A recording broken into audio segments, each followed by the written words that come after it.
at council. So she can't take part in this because she's doing work on this area as in fact a staff member. The confirmation of previous minutes, person to move, March, and second, Jamal. All those in favour say aye. Aye. Against, carried. Now we're coming to our public forum. We've got 3 presentations. So the first one is Jeannie Matthews, who will speak on behalf of Kennedy's Bush Road Neighbourhood Association regarding Kennedy's Bush Road visibility. And Mrs. Matthews, if you'd like to come up to the front. And I sort of know you're first and it's a bit intimidating, but have a chair or stand. I'll sit. Thank you. Thank you for letting me speak here today. So our request to the committee is from our AGM, which was September in 22, around safety mirrors and unsafe visibility on Kennedy's Bush Road. As you travel, so looking at the photo just at the minute, and I'll get you to just hold on there. We're looking down Kennedy's Bush Road, and there's a 90-degree bend, which turns a corner, and right on that bend, on the right-hand side, there's a driveway that comes out and has absolutely no visibility for getting out. The current owner of that house doesn't drive. She's very elderly, but the carers that go and look after her and friends that visit her, and one in particular of those friends is a committee member on the Kennedy's Bush Road Association, voiced their concerns about that corner. A lot of the driveways that come out on Kennedy's Bush Road, are reduced visibility, but this would be one of the worst ones.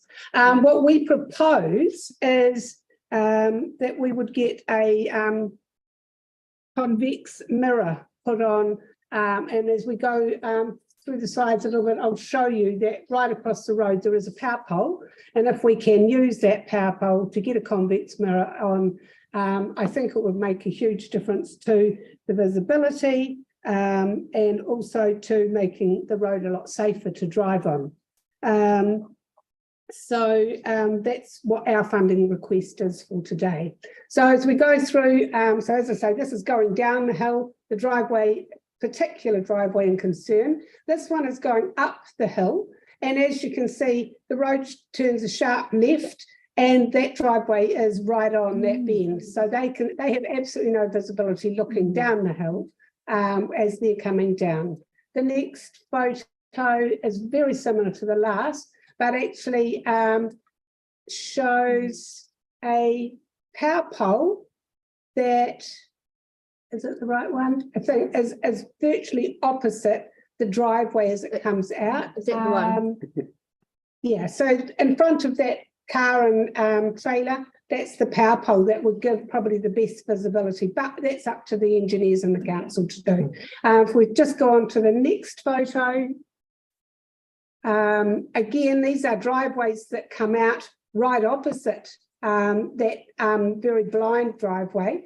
And again, but they do have the view up and down because they're on the wide side of the bend rather than the narrow side of the bend. The next photo. So this showed, I just wanted to show the driveways that are just up from that bend. And again, they run the gauntlet as they try to get out of their driveways. So they basically, most of these driveways would probably turn left and go up slightly until they've got better visibility and then end up having to do a U-turn. The next photo shows me walking. Oh, my dog, sorry. I'm looking up from that bend.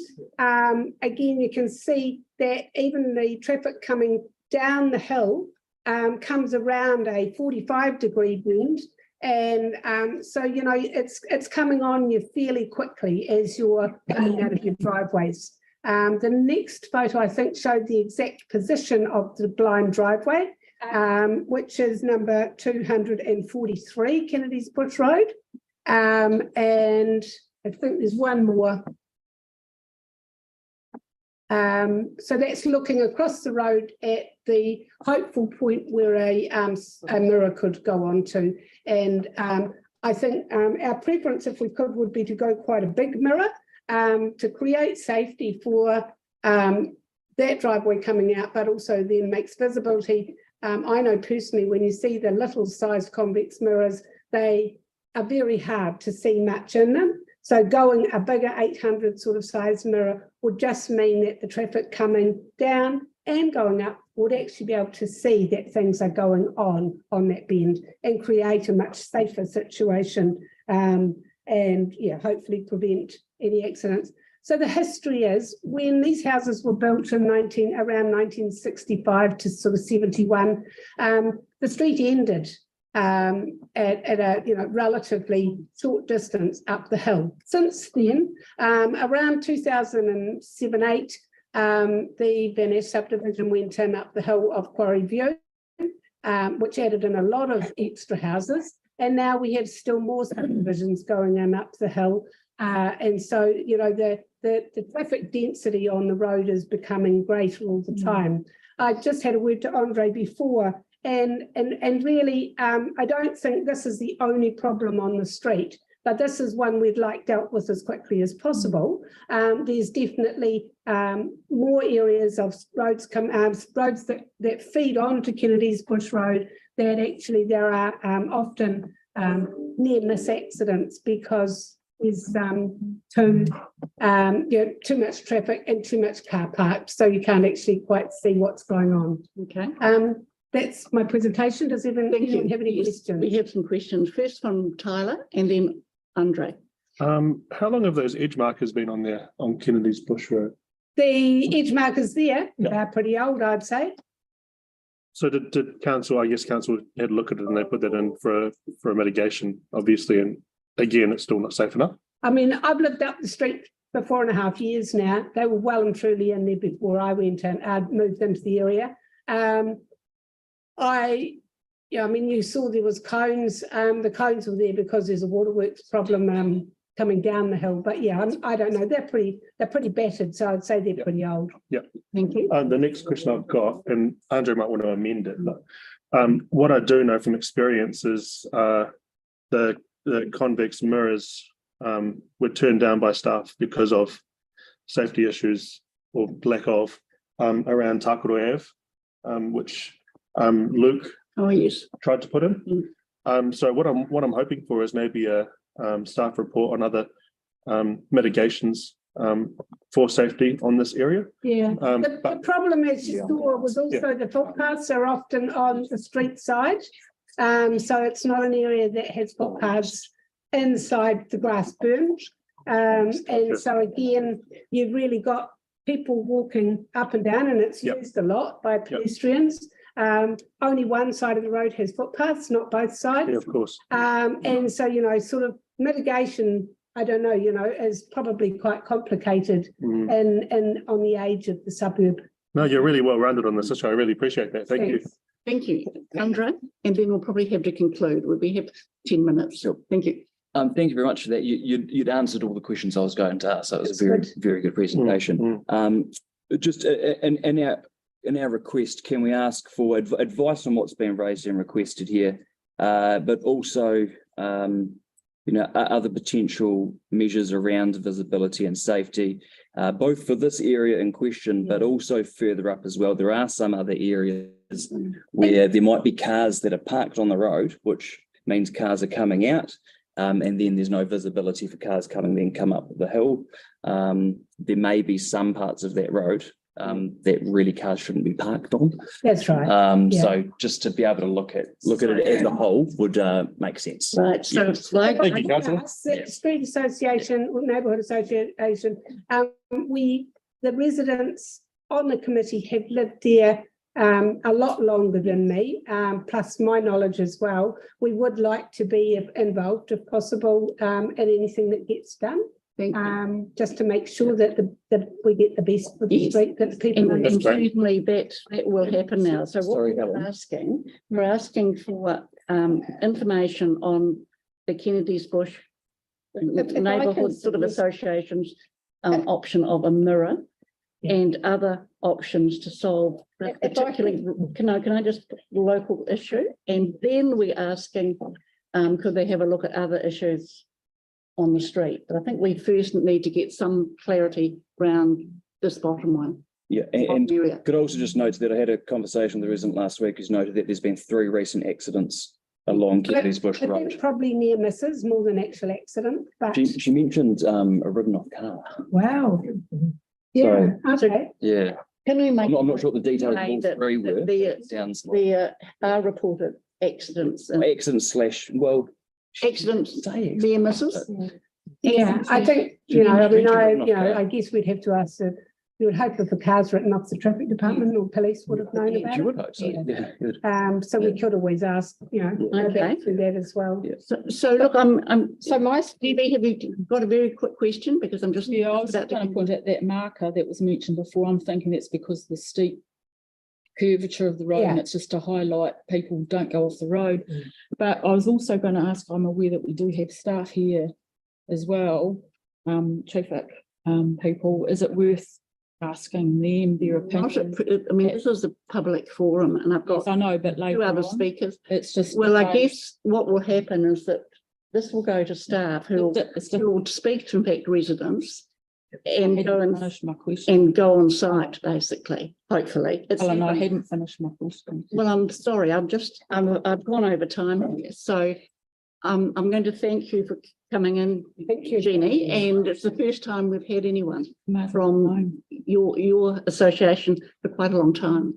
I'd say 10 years. Thank you. or So thank you for coming. Thank you. So my suggestion for wording is that the board requests staff advice on options to improve visibility on Kennedy's Bush Road, particularly for those entering and exiting driveways. Is that sufficiently broad? I think It's it's need to the curve. mention that the residents have come up with the option of sort of a mirror, if we could have a comment on that, even if they aren't happy with it. Options, including the possibility of installation. For the mirror, I'd like to know the reasons why we can't do Could it. have asked a question on that time.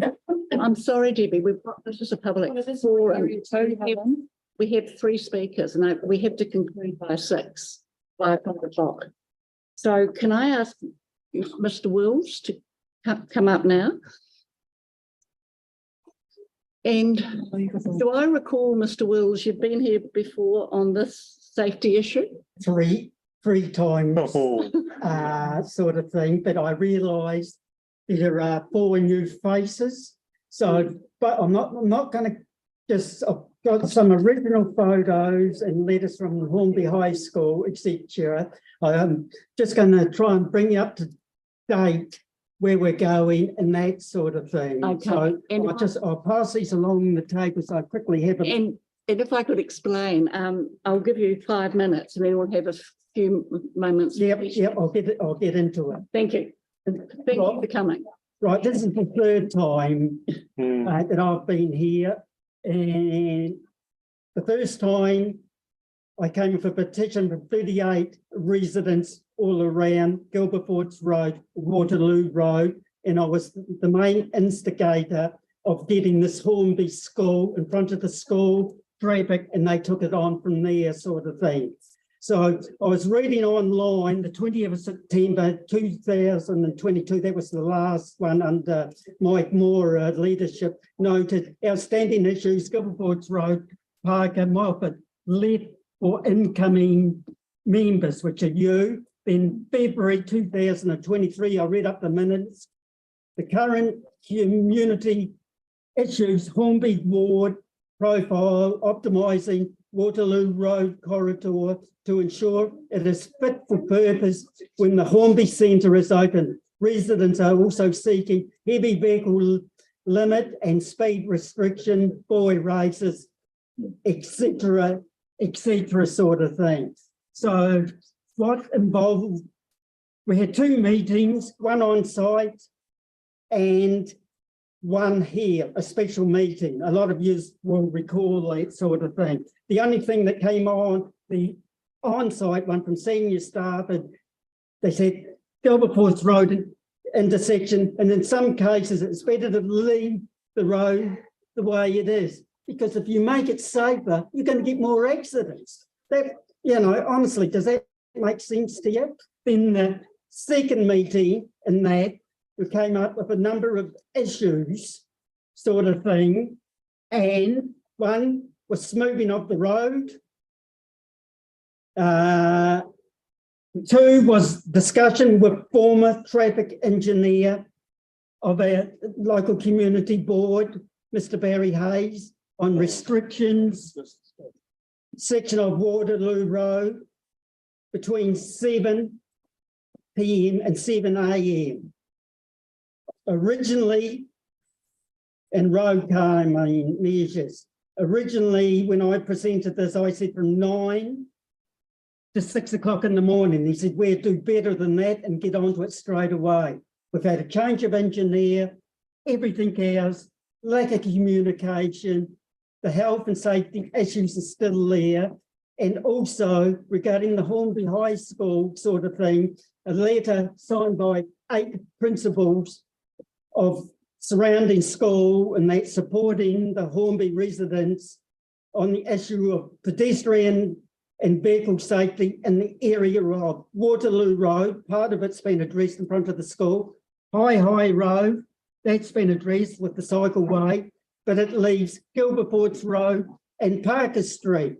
Our concerns focus on the safety of our students, many of whom must cross at least one of these roads and transit to school, plus the locals. You will see in those 2 large photos, children are going to go in between that traffic to one side of that, and so do the locals sort of thing.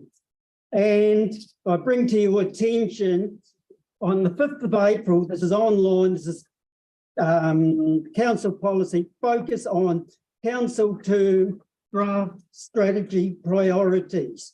And there were 6 of them, and I just want to read out number 3 and number 5. Build trust, confidence in the council through meaningful partnership, communication, listening to and working with residents. And number 5, manage ratepayers' money wisely, delivering quality core services to the whole community, addressing issues important to our residents. This has been going on for 3 years. The health and safety measures, and the poor residents are trapped between 2 industrial areas, the residents. Our area, residential, is still treated as an industrial area. You've got 3 speed different zones along Waterloo Road, from Carmen Road across the roads, 50, 25, back to 50, and that sort of thing. And so I'm going to have to. yeah, I'm just going to stop with saying this. This is all we're going to get for our road smoothing sort of thing. 10 metres by 9.5 along Water. What about the rest of it? Those photos show you the poor, degrading infrastructure of Waterloo, Gilbertports Road. Thank you. I'm sorry to cut you off, but I do have to move on. I've got a question from Tyler. And Mark Peters may have a question. Have you? Thank you. I'm just thinking in light of I'm coming actually to us 3 times now, and 8 principals signing this. I'd like to ask to request an extra couple of minutes of questioning, if that's all right. All right. Thank you. Go ahead. Thank you. As a young whippersnapper myself, who used to drive through this, coming from Templeton all the way to town every day, Yes. I know exactly what you're talking about. Can you talk to us about the issues that you've had in regards to getting this actioned? I'm a new elected member, so it would be really good to understand where We you're have coming been led around the block. We've had 2 meetings, official one here and on-site meetings, and the council staff just come up why we can't do it, etc., etc. They couldn't do in front of the high school then, and that's when the pupils said this is not good enough and put that movie video online sort of thing. Yeah. The meeting, the last one we had here, we've got all this fancy plans and the cycleway, all that will be done within a certain time. That certain time comes up in 6 months, no sign of a cycleway, nothing. And as you can see, you look at those photos there that I've given you of the road and footpaths, and they said, oh, we're going to do everything in once.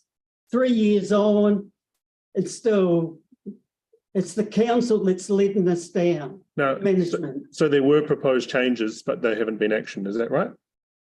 Well, they hum and ho, yeah, in the future. Okay, And we're waiting for documents and that coming from the council to try and sort these matters out. And okay, now I'm just going to have to ask a question from Mark, because I do have another speaker from Hornby, Mark Duff and Henk. So you're aware that we're due to have a report back on that Gilberthorpe's. I heard a whisper. So can we have some urgent advice from staff around the timing of that Gilberthorpe's Waterloo intersection? Are you wanting it now or just advice back? Well, We'll go back. I think we'll need Advice back, but back, yes. urgently, please. Yes, and I wonder if we should have a meeting with the Hornby Recs and myself and possibly and other board members if they wish to come with Mr. Wills and Mark Duff, just to see if we can progress this. Absolutely. Yeah, I'm certainly happy to try and have a small group meeting Yeah. to try and progress it. Just before I sign off, I've got a question from Henk though. Oh, yeah. Henk Bunk to ask a question. I go through that crossing several times every day. I've got a fair idea of what you're talking about, unfortunately. Have you got any solutions in mind? Have you come with, I mean, you obviously spent a lot of time thinking about it. Is there anything that you can advise council on, because they need a bit of help? oh, they need a lot of help, Right. sort of thing. We've got it coming up. Any idea would be better than what we've got, I think. Yeah, well, the smoothing of the road, and you know, we've got 20 to 30 vehicles coming through at 2 o'clock in the morning to 4 o'clock. This is 24 hours a day, 7 days a week, sort of thing. They can't And pass that's my why the place. last engineer was going to put in place a restriction at night time, because Buchanan's Road and Main South Road can handle that transport, but it's just the speed. You've slowed them down at the college to make up for that speed going over those humps. Now they speed up to catch up for those 2 minutes and vice versa. So you slow it down one end, it's got to be slowed down the other end. And before I go, this is the last thing from me. Thank you. There was a video done 2 years ago, and it comes under what? Stop signs, stop, stop, stop, Christchurch, YouTube. It's a 30-minute video of somebody on 4 different angles showing all the traffic, all the trucks just going across red, cyclists, people trying to cross the road amongst the traffic. If the mayor, other councillors, the emergency service and the police saw this, I'd say, what the hell is going on in this community? Now I think we actually believe you. So The video, look at the video, will show. We've got a question of that. It's just about implementation. Yes. So can we note the concerns? Can we also We say don't need to do anything. We've got a briefing coming up scheduled on the 25th of May. on the 25th of May here? Be a board briefing. A just board a board briefing? briefing.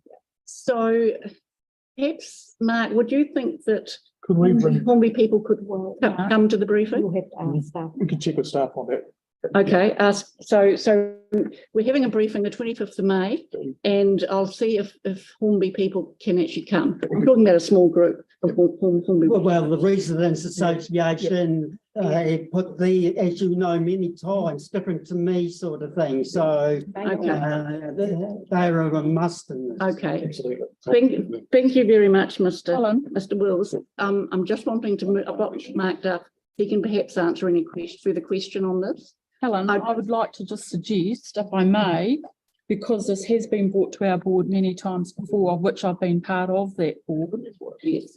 Before that meeting that we can all attend to assist in this matter, can we please have those staff reports with us so that we can see what the answers are to all the questions that have been requested around the about today? previous staff reports? Yes, that's correct. That's fine. I don't think I- we've had staff reports on it. Well, If you have, it's if you've had them. been brought to our board I know it's been several brought- times. I'd like to see how we've followed it up, perhaps, rather than reports. How have we followed it up so that we've got Any that, notes we've got on. so that we can read that in conjunction with the next meeting to Okay. go on from there. So notes from previous briefings. Yeah, thank you. Thank you. So the, thank you. And we will see if staff can, if public can attend.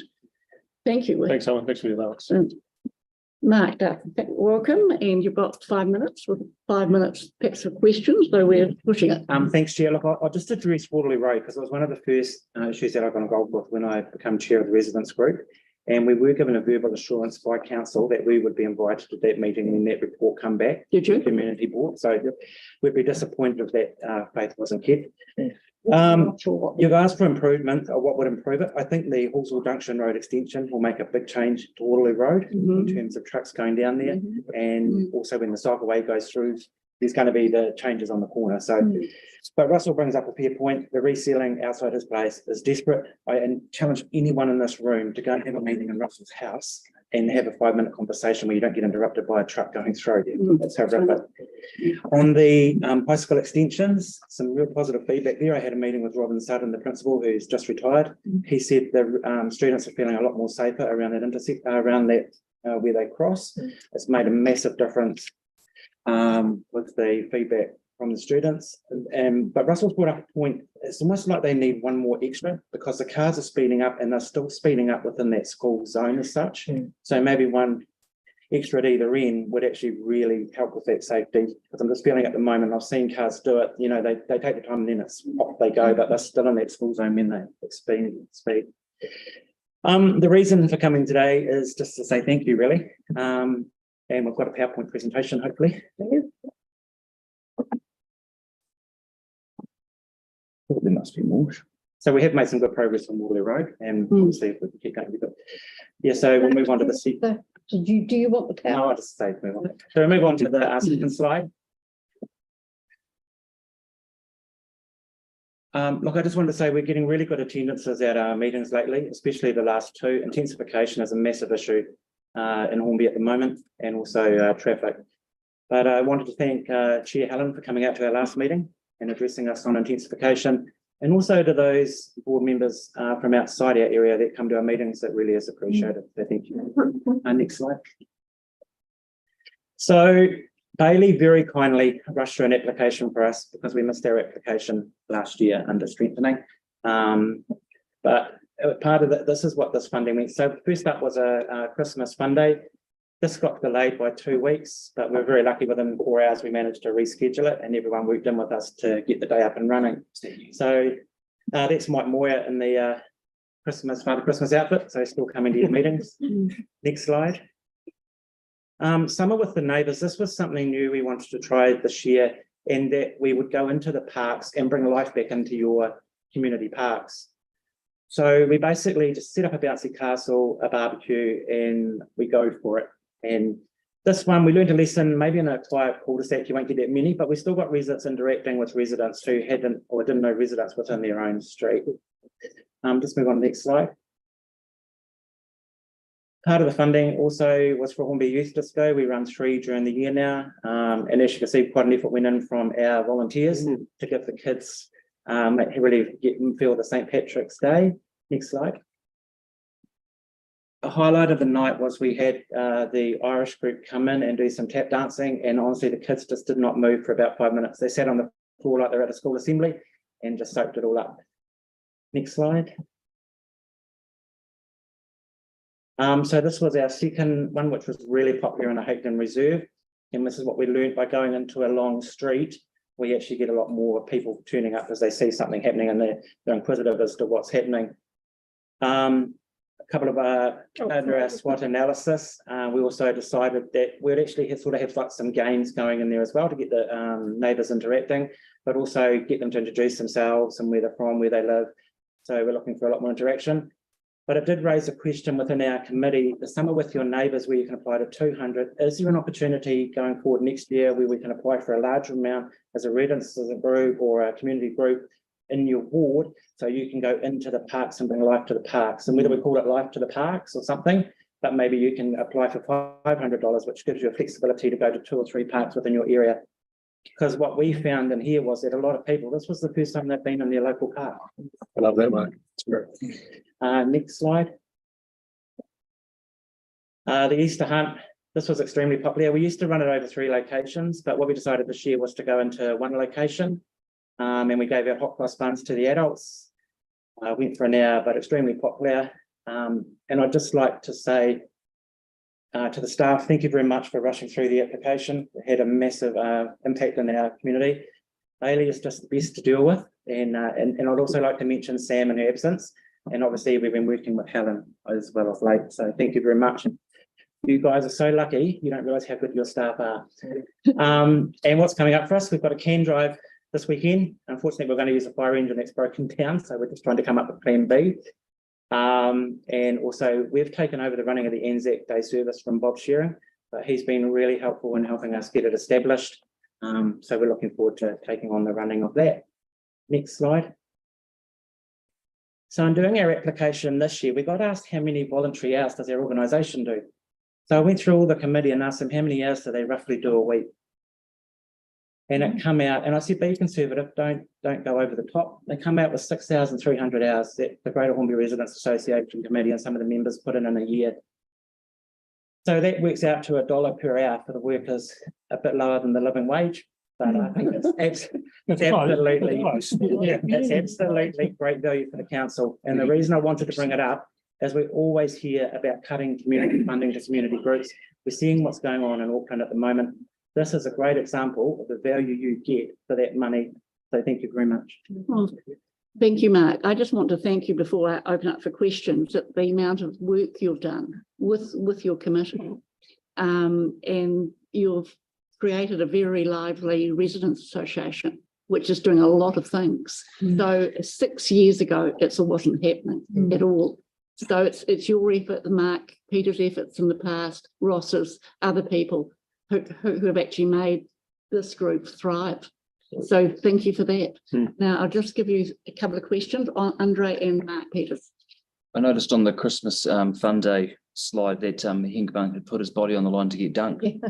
Was there a rough count on how many times Hink was dunked? 2 or 3 times. Oh, But it did become affectionately known as Dunk the Bunk. Yeah, I can't imagine why that would be. great stuff. They succeeded. Thank you. Mark Peters? Excellent, Mark. You do a stunning job at GHRA, so thank you. But just thinking about the summer with your neighbours, would it be a possibility to build in there some involvement with, say, the neighbourhood support group to look at building those networks more effectively and fully into the neighbours? Yeah, and that's something we did do in our SWOT analysis, that we also involved like the Hornby Community Patrol as well. Yeah. So there's a whole lot of things we could have. So as I say, it was something new we tried this year. So SWOT analysis, thanks to the community staff who taught us how to do that, Sam especially. That's really proved beneficial for us. But before I want to leave, I'm going to tell Mark off. It's not me, it's my committee. We have a very strong committee. This is my last year, and honestly, I'm so grateful of the calibre of people we've got in our committee to carry it forward. Thank you. Thank you very much indeed. Now, I've got one question. Oh, no, it's not I'll add a question mark at the end, but Yes. that was a hell of a presentation, man. I really appreciate everything you've done so far. And even your support for me in the Riccarton ward's been really well thanked. So thank you very much for everything. Go on. Yeah, so thank you to the past and present board members. It's been great working with you. Thank Cheers, you. mate. Thank you very much, Thanks. Mark. Question mark. Thank you. Now, that was an upbeat end to the public forum. I'm running slightly behind. We've now got a deputation by appointment from Lou. Thank you. And you're coming to the table with an interpreter? Yes. Yes, thank you. If someone could find a chair, grab a second chair.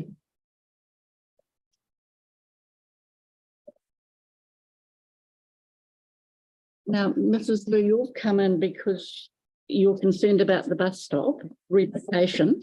Yes. And I understand you're from China, are you originally? Thank you. So we've got an interpreter to interpret what Mrs. Lou says, it's the first time we've actually had this, so we'll hope we handle things well. So you've got 5 minutes approximately to make your case, and then there's 5 minutes for in fact questions. Thank you. 首先呢，我想说就是关于这个公交车站的报告，第3.2，它的优点就是说迁移之后的巴士站不在多单元住宅车道的上方，减少了停靠的巴士与进入其车道的车辆之间的冲突风险。但是搬迁之后的公交车站在我家的上方停靠，这样就增加了停靠的巴士进入了我家车与进入我家车道之间的冲突风险。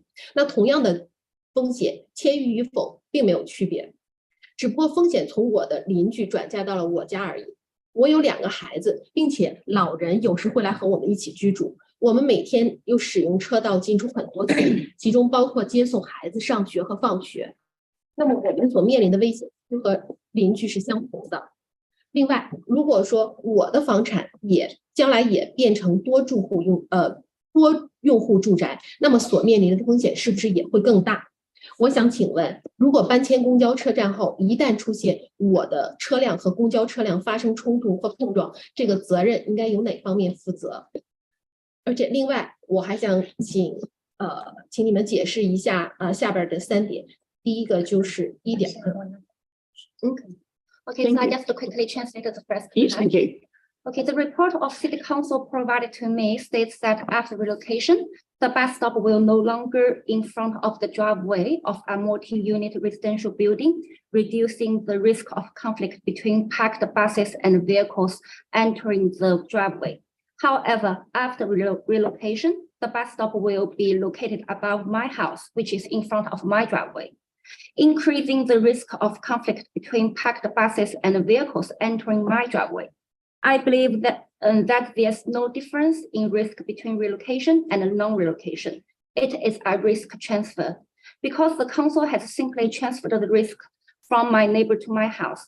I have 2 children and elderly family members who occasionally live with me, and will also have usual lifestyles, including pick and drop off kids. So I'm concerned about the potential danger this may pose to my family. Additionally, as my property may become a multi-user residential unit in the future, I'm also worried about the increased risk. We use the driveway to enter and exit from my house many times a day, and we face the same danger as my neighbors. I'd like to ask if there's a collision or conflict between my vehicle and the bus after relocation on the bus stop. It may be difficult to determine whose responsibility for it. Thank you. So there's probably some questions. Any Hornby members who want to ask? Sorry to interrupt. Lulu also want to ask questions before we go to the open question. Okay, thank you. So, 我想请你们来解释一下关于这个提议的第1.2点，还有3.3，还有9.1，就是这3个问题。So she has 3 questions. Would like to receive the answer before go to the open question. Okay, thank you. The first one is 1.2. The existing bus stop is proposed to be relocated to start at the western side of the new driveway. This current bus stop is unmarked, and it is also proposed that the bus stop is marked to improve passenger accessibility as well as the operational performance of the bus stop. So she's a bit confused about this whole thing. Yes. And the back of the marked bus stop will extend over the driveway to 57A Ames Road. However, the back door of the bus will consider with the curb and not the vehicle crossing. Do you mind just to clarify this?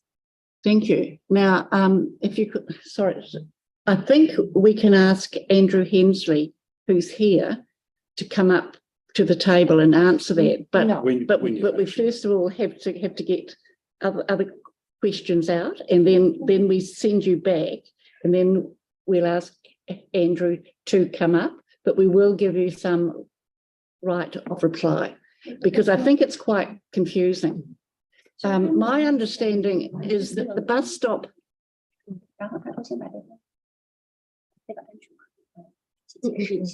Thank you. My understanding is the bus stop is not is not over 59. It's just the tail end of the bus stopping. 57A Is that your understanding?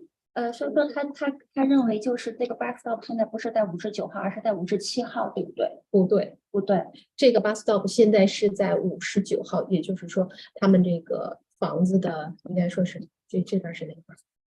这个向南左西右，就是应该是东边偏东边吧。 So her understanding is the bus stop actually located at 59 Yeah. Ames Road, facing to the west. Oh, Actually facing to east, sorry. East. oh, now I think that can I ask Andrew? No. Well, I just because there's other questions, we'll come to that because I think that's the key issue. I'll ask Mark. Mark has some other questions. Is it possible for us to suspend standing orders to allow Andrew to come to the table to help us with this? No, it's the agenda item. Once the agenda item. comes up. Yeah. So, looking at that bus stop that's proposed in the plan there, Yeah. You've got it. Got it. if the bus stop was moved, say 3 metres down the road, so it's clear of your driveway, would that be acceptable? 通过3米，只要把你的 driveway 空出来，你能接受吗？可以的 ，Yeah。 Very good. Okay. 他只要就是说，他是讲不能讲那个So yes, I certainly will. Look, if you don't mind, what I'll do is if you can take your seats, we do have some formalities. I'll move on to this item now and get our staff to come to the table, and we'll ask them questions and then see if there's been a misunderstanding or whether we have a serious issue here. Just a quick one, Helen. Yes, sure. Go ahead. I just want to acknowledge Sissy Chen actually from the Civic International Office. She is the translator today. Oh, okay. And it also takes a lot of mana for our Chinese communities, our Asian communities to come to the table today. Yes. So I'd also like to encourage and acknowledge that. So thank you so much for coming in, Shishia. Thank you very much. Thank you, Tyler. So, We're going on. to the Andrew, report now. so we're going on to the item 9, the relocation of the bus stop at 59 Amy's Road.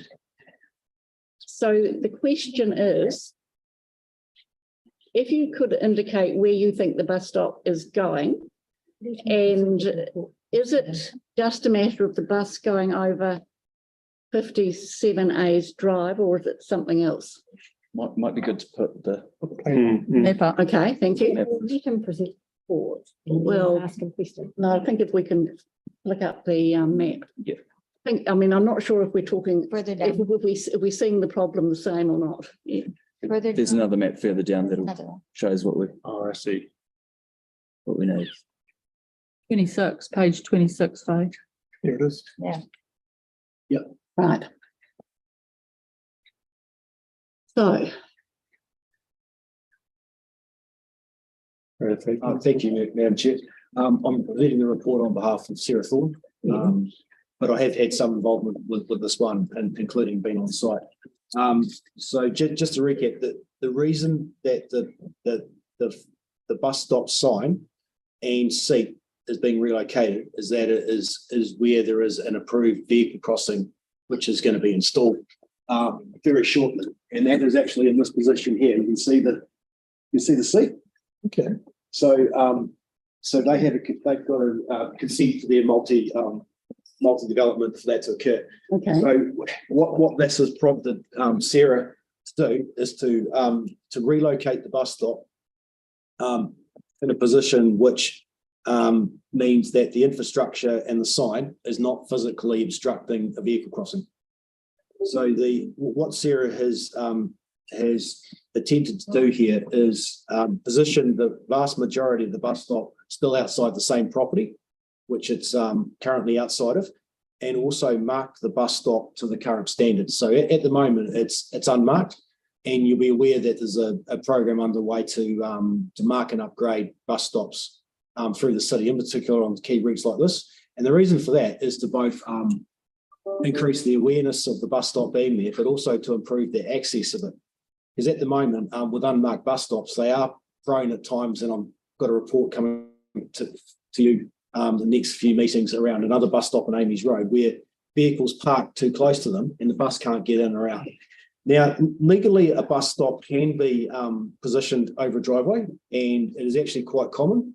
It's often done in that way to save on-street car parking as well.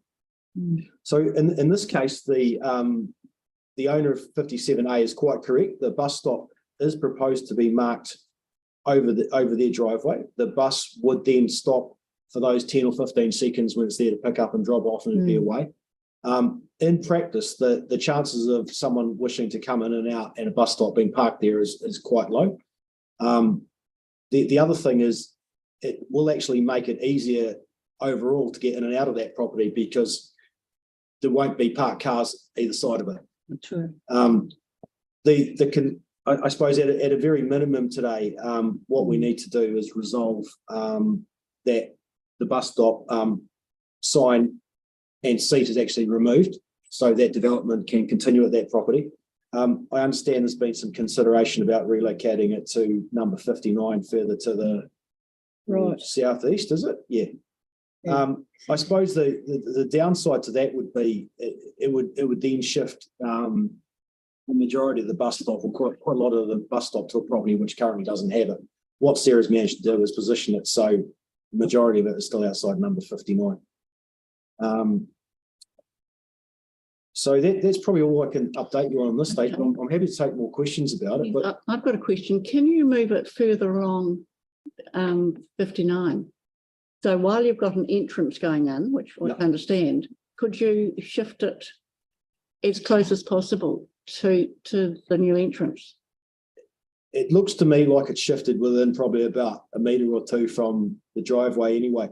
And the exit, the reason why there are no stopping lines across the new driveway and the one to 59 is because people can't park there anyway. So by positioning it in that way, Sarah's actually managed to save on-street car parking. Yes, okay, but it could be shifted technically.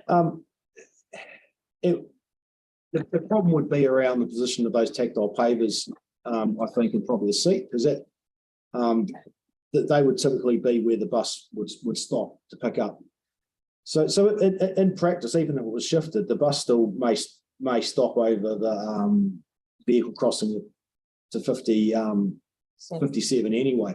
Okay. And I suspect what happens now at times is that when the bus pulls up, it may in some way provide some obstruction to 57. I'll be quite interested to hear if that is occurring now. But quite often these issues arise when a bus stop's actually marked out, when in practice it probably doesn't make a lot of difference. Okay, how it operates. but you could shift that bus stop further back, do you think? We could shift the markings, but not the stop. As I said, the actual infrastructure couldn't be shifted over the vehicle crossing, like the sign and the seat and the tactile pavers, because then it would form an obstruction. Okay, thank you. Mark and Debbie?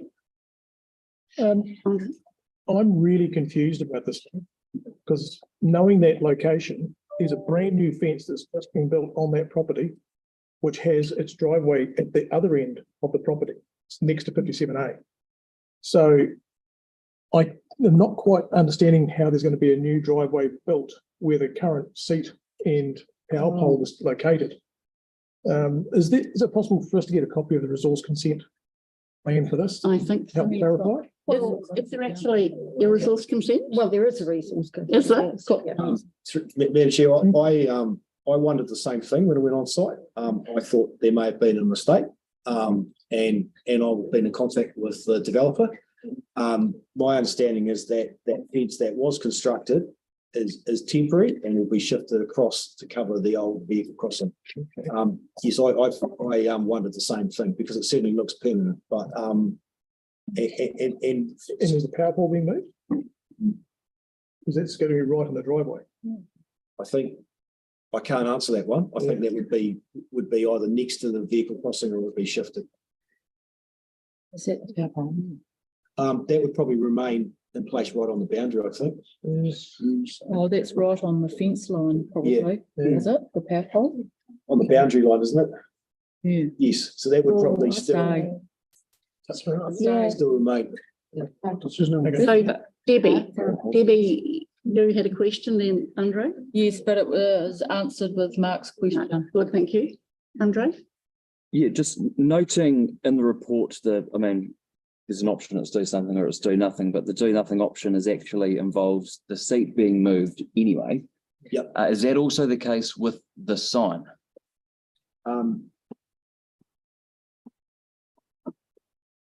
Yes, I understand the sign would have to be shifted too. So Certainly the seat. So essentially, the decision we're making is ultimately just on the markings because the sign and the seat will get moved anyway, regardless of our decision today. And so to clarify, all we're really talking about here is the markings. Painting. Am I right in understanding that? No, because the seat can be moved without resolution, but we can't move a bus stop sign without resolution. Okay, so that wouldn't include the sign. No. So a do nothing option would result in what with the sign? It would mean that the bus stop would still be 6 meters either side of the sign legally. Yep. The position, and the seat would have to move. It would mean that the tactile pavers wouldn't be put in a position, or bridge blocks in a position where it would be as easy to pick up passengers. You're saying the bus could stop there anyway? Yes, the bus can legally stop over a vehicle crossing now. Because it pretty much is. But with positioning things like tactile pavers and bridge blocks, that wouldn't make so it wouldn't be practical to install them over a vehicle crossing to have people waiting. The other consideration too is where people are waiting for the bus is that typically we wouldn't have them waiting over a driveway. Yeah, we'd have them next to it where possible.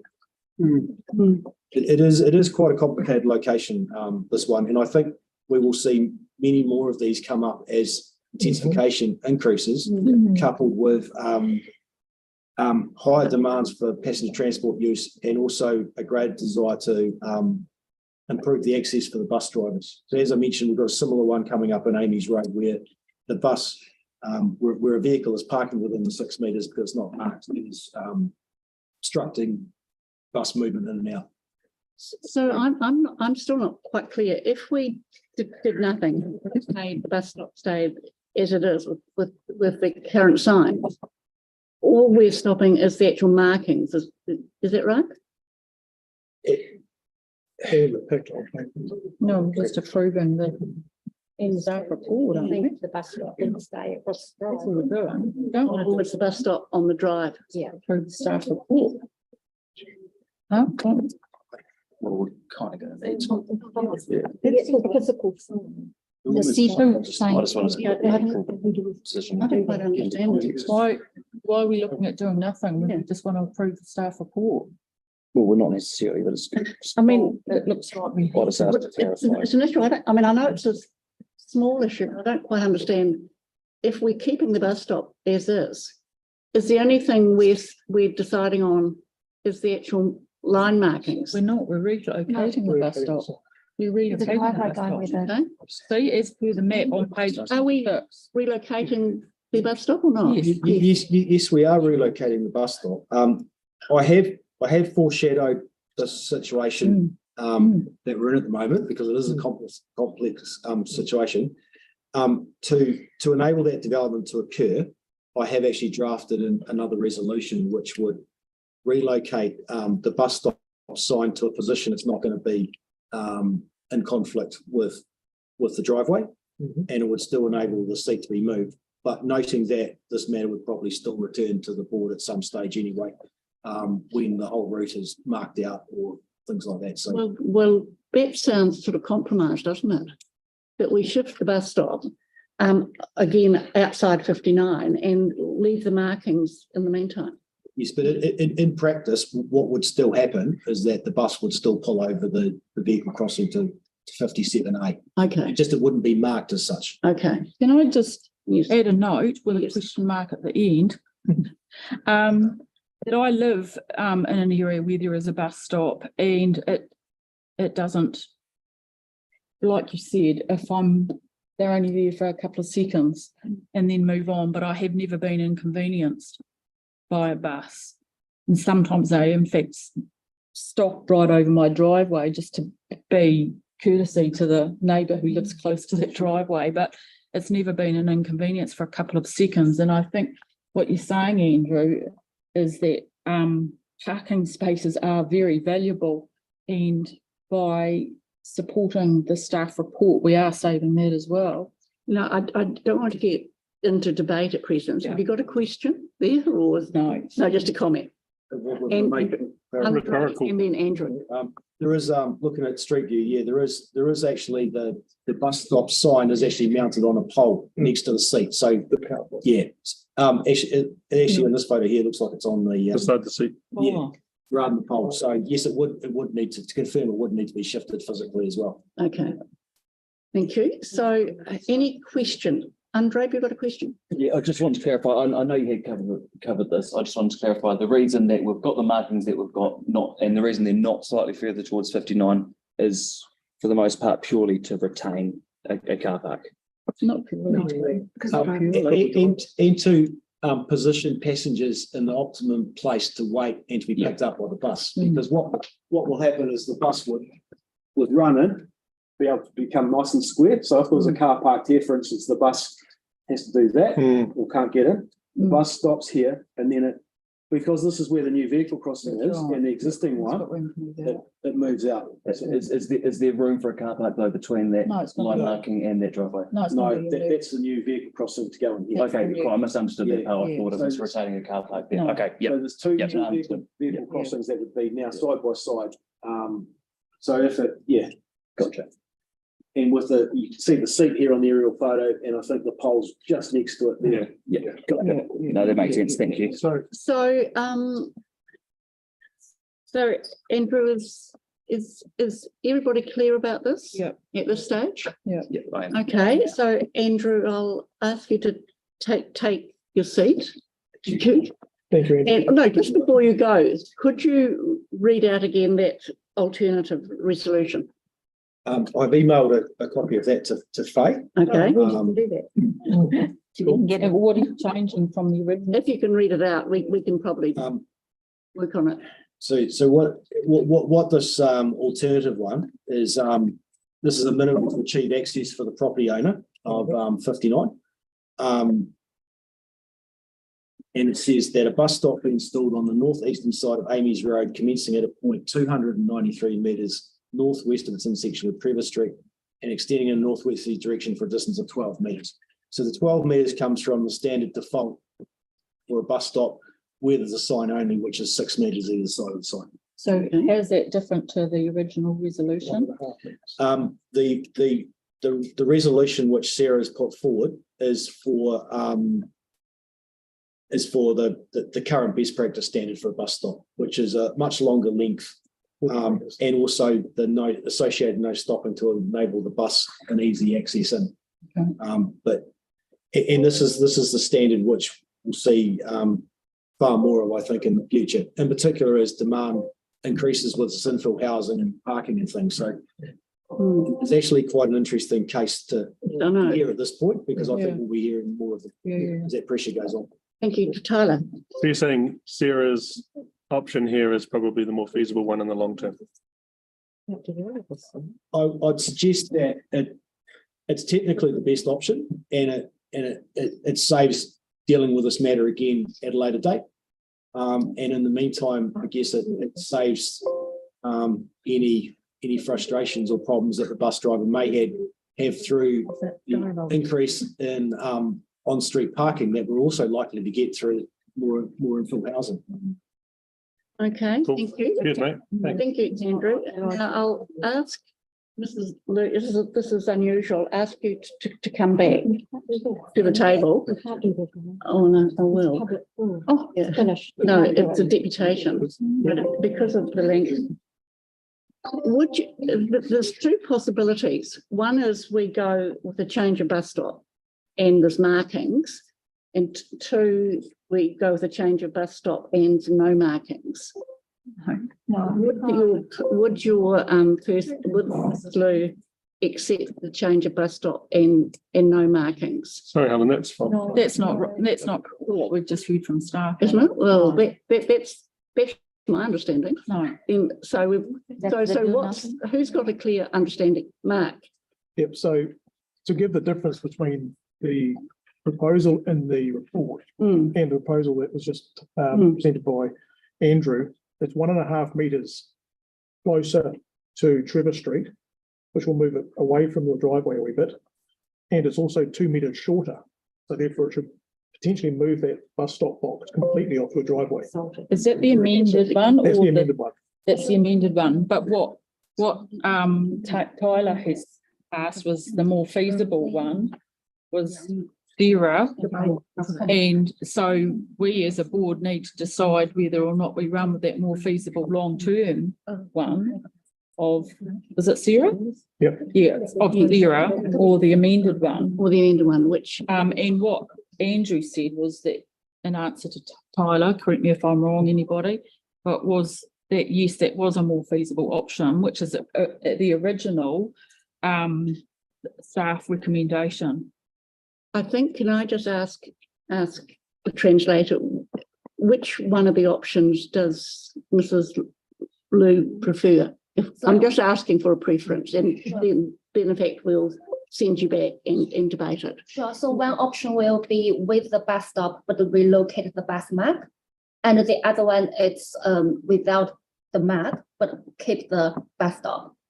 And to remember that it's saving parks. No, Debbie, I just want an answer if we can. So what's the answer?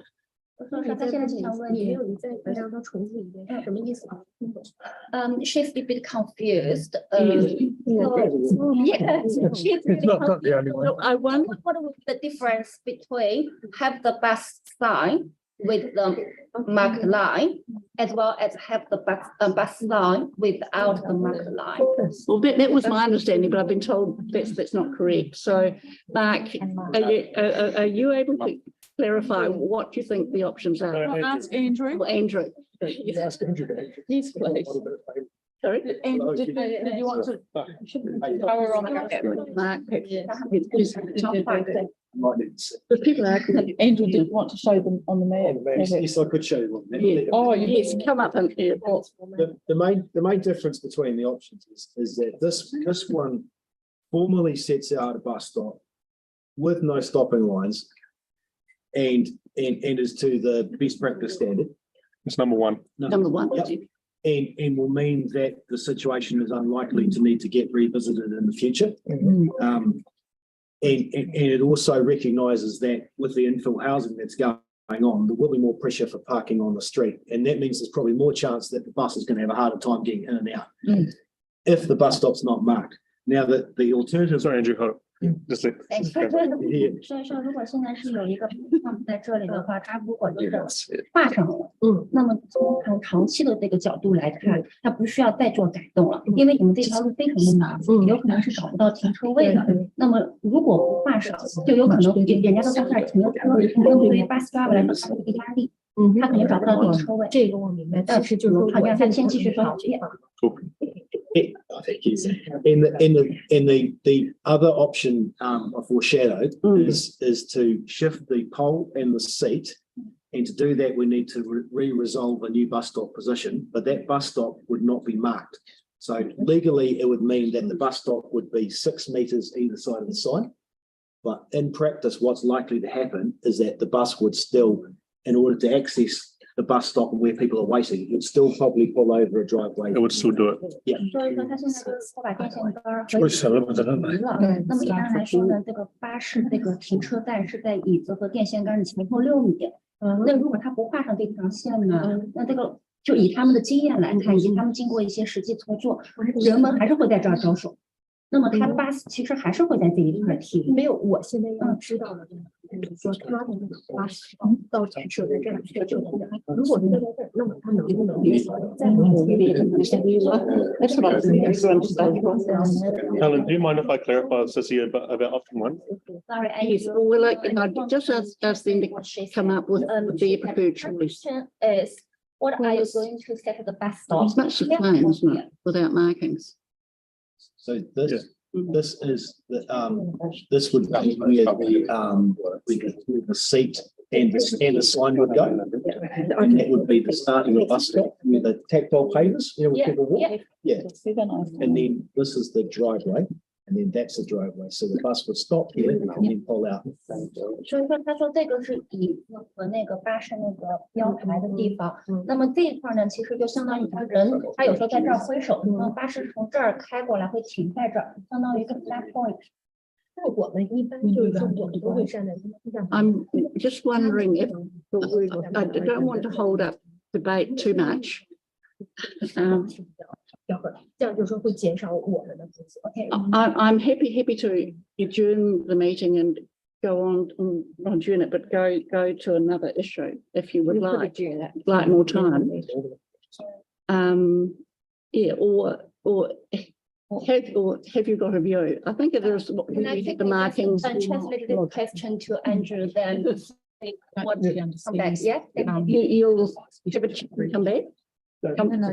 You'll have a come back? Okay. Yeah. Andrew, what's she? Apologies, Charles. You could take that off and move on to another item. I know. Which means. That's what I said. We're nearly there. We're nearly there. And it's actually reduced the risk for both property owners. Yes, I think we can look at that. I need to check on site, but I don't see why the seat can't be shifted closer to what we call the head of the bus stop. 但是他要重新再评估一下。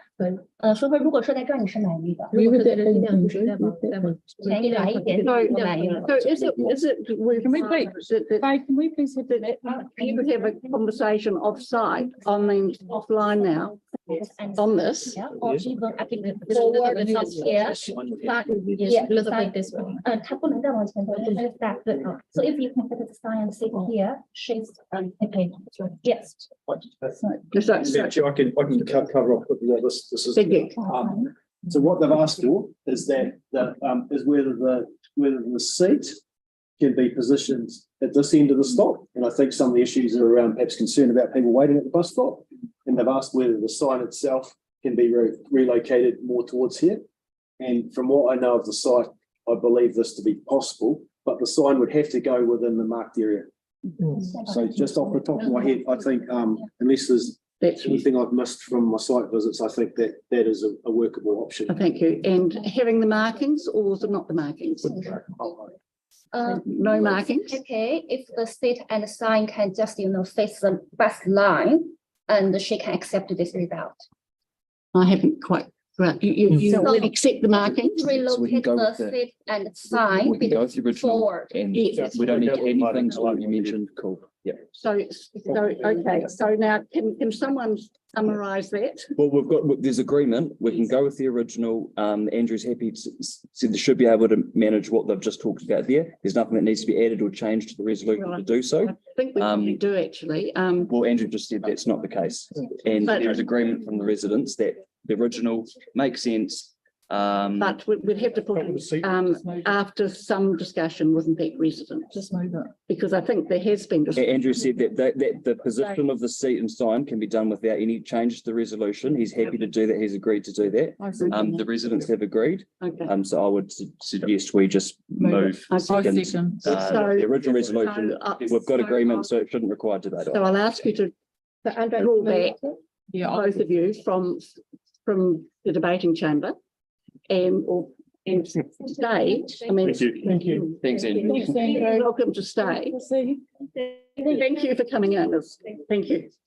So Andre, if sort of you want to move something there, I've seconded.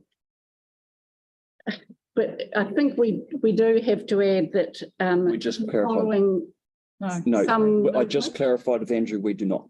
You don't? no, I just clarified with him. in method Okay. of doing that. Okay. He got agreement from the residents. Yep.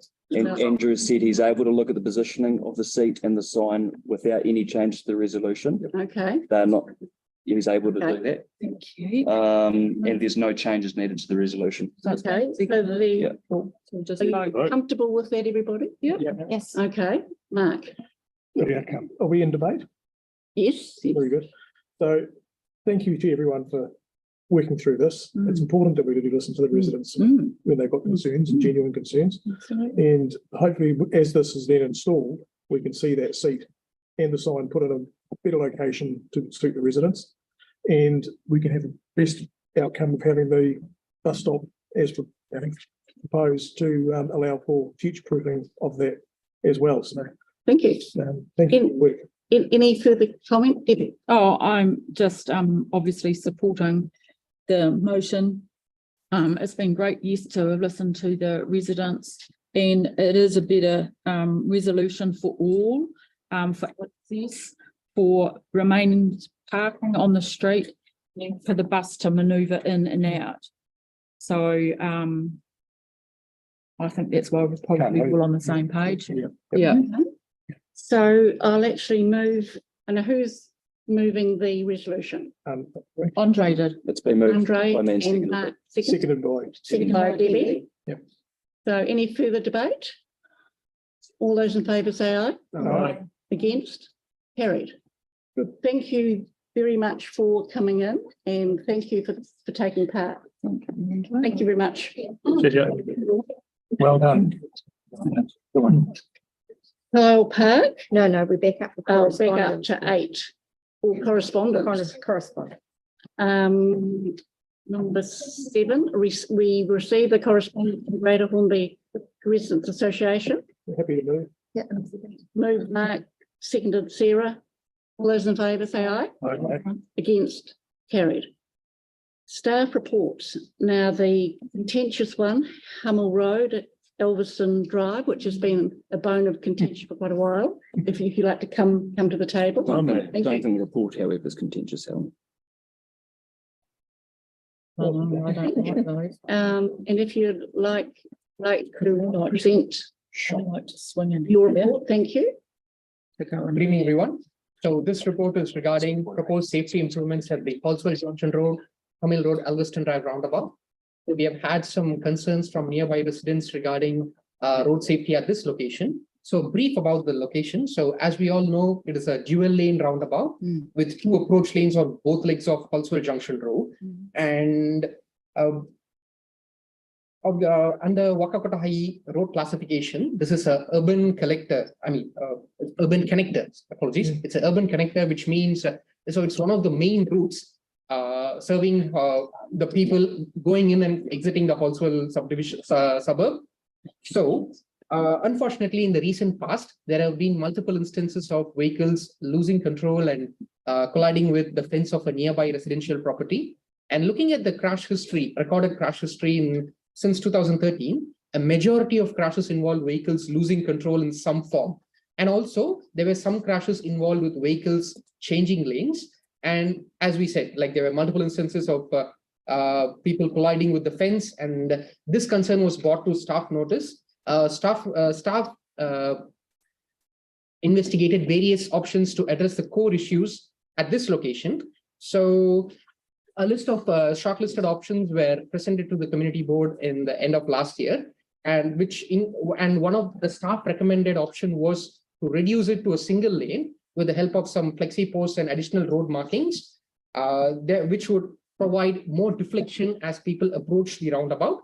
So the community board members at that time were happy with the option. So after that, so with this option, the thing is we can reduce the instances of, as I said, so we are reducing it to a single lane. So there will be greater deflection as vehicles approach the roundabout. So the probability of vehicles losing control when passing through the roundabout is going to be very low.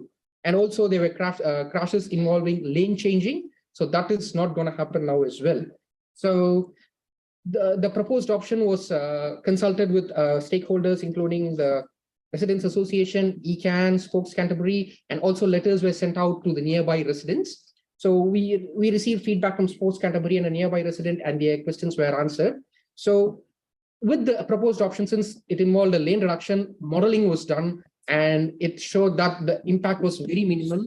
Even after modeling was done based on current traffic volumes, that is recorded in September 2022. So increasing the traffic volumes by 50% as well didn't have a major impact on the traffic flow. So with lane reduction, we expect some sort of efficiency problem, but that is expected to be very minimal here.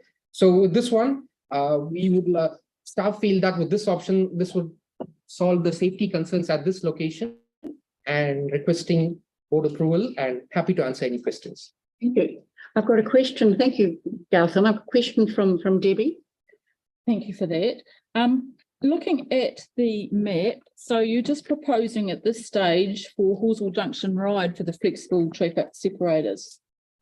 Yes, because that's where we have the 2 lanes. And the thing is, first, we wanted to see if it's a trial with FlexiPost. We wanted to see if first, if there are some maintenance challenges with FlexiPost as well, but it is in this direction. There's a lot of risk with the cars losing control and colliding with the nearby fence. So we thought we'll see how the just the line marked one and the FlexiPost one would work, and then we'll plan the future course. Okay, so you've based it on that corner. Is that where the accidents? Do we have reports of where these cars have come from that have bashed into that fence? Yes, this is the property and the 16 bug, and this is where. So that's where they're coming from. It's not from Elveston Drive. No.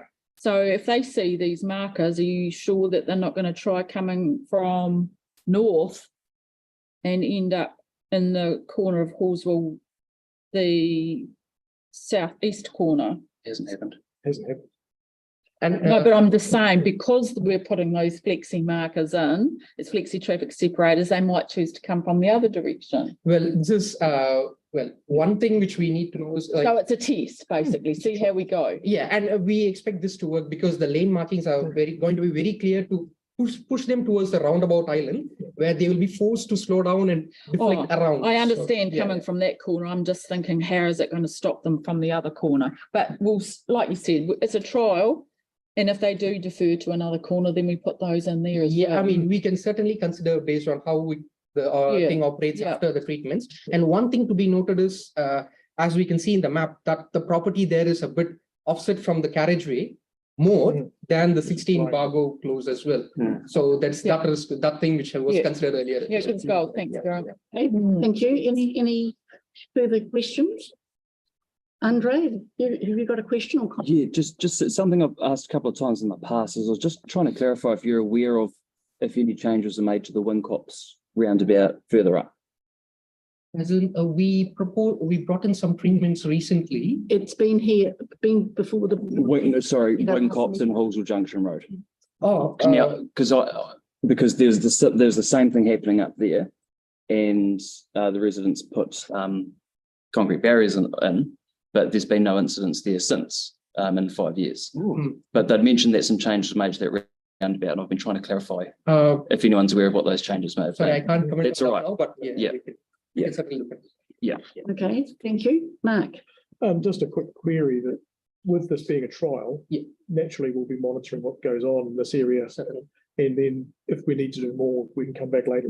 Certainly, Andre? Well, very good question, Mark, because that's led me to this question. Has there been speed monitoring around here in recent times, and would you then do any speed surveys in future? From memory, there was a nearby thing, not near this roundabout, but further on the cops a couple of years, I don't know the exact date, sorry. But I mean, we can certainly look at that one, like looking at, because the one issue is with there has been certain complaints of some inappropriate speeds and vehicles losing control. So with this one, we need to check that. So we can certainly arrange for speed counts at the and so just something like that is, as I understand it, so over 5 years, there's been 5 cars through that fence, and 3 of those 5 incidents, as I understand it, have been a result of 2 cars going through at the same time, sometimes speeding one another, and one of them then losing control going through the fence. So as I understand it, most of those incidents have occurred as a result of 2 cars going through at once, and not speeds as well. So it makes a lot of sense what we're talking about today. Yeah.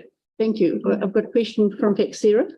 So will this stop 2 cars from going? Yes, because there are no 2 lanes, it's just a single lane. They're flexi, aren't they? Yeah. Could cars just drive over them? Yeah. No. Yeah. No, I see them all the time getting flat in. barriers. But But I mean, if you drove over, Yeah. wheel on either Well, side, that is would a they? kind of willful. Not at the same wrong speed. Yeah, behavior. no boy racer wants to ruin their car. True.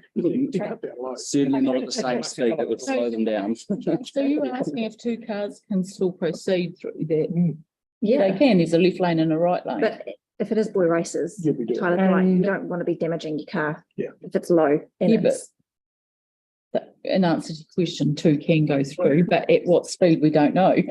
And also, as the plan shows, it's the thing is going a bit into the shoulder as well, the barrier. So there is a physical thing stopping cars from going through, but yeah. Okay, And so how would it be monitored? Sorry? How would it be monitored? It would just, the speed. Yeah, we'll arrange speed service after this. Okay. stuff. Okay. Well, once it's done, if someone wants to demonstrate for me in their car. We have the speed I'll cubes have in, them it counts the traffic and also gets the speed. Okay, thank you very much, Gautam. Any further comments? And I'll send you back to the chambers.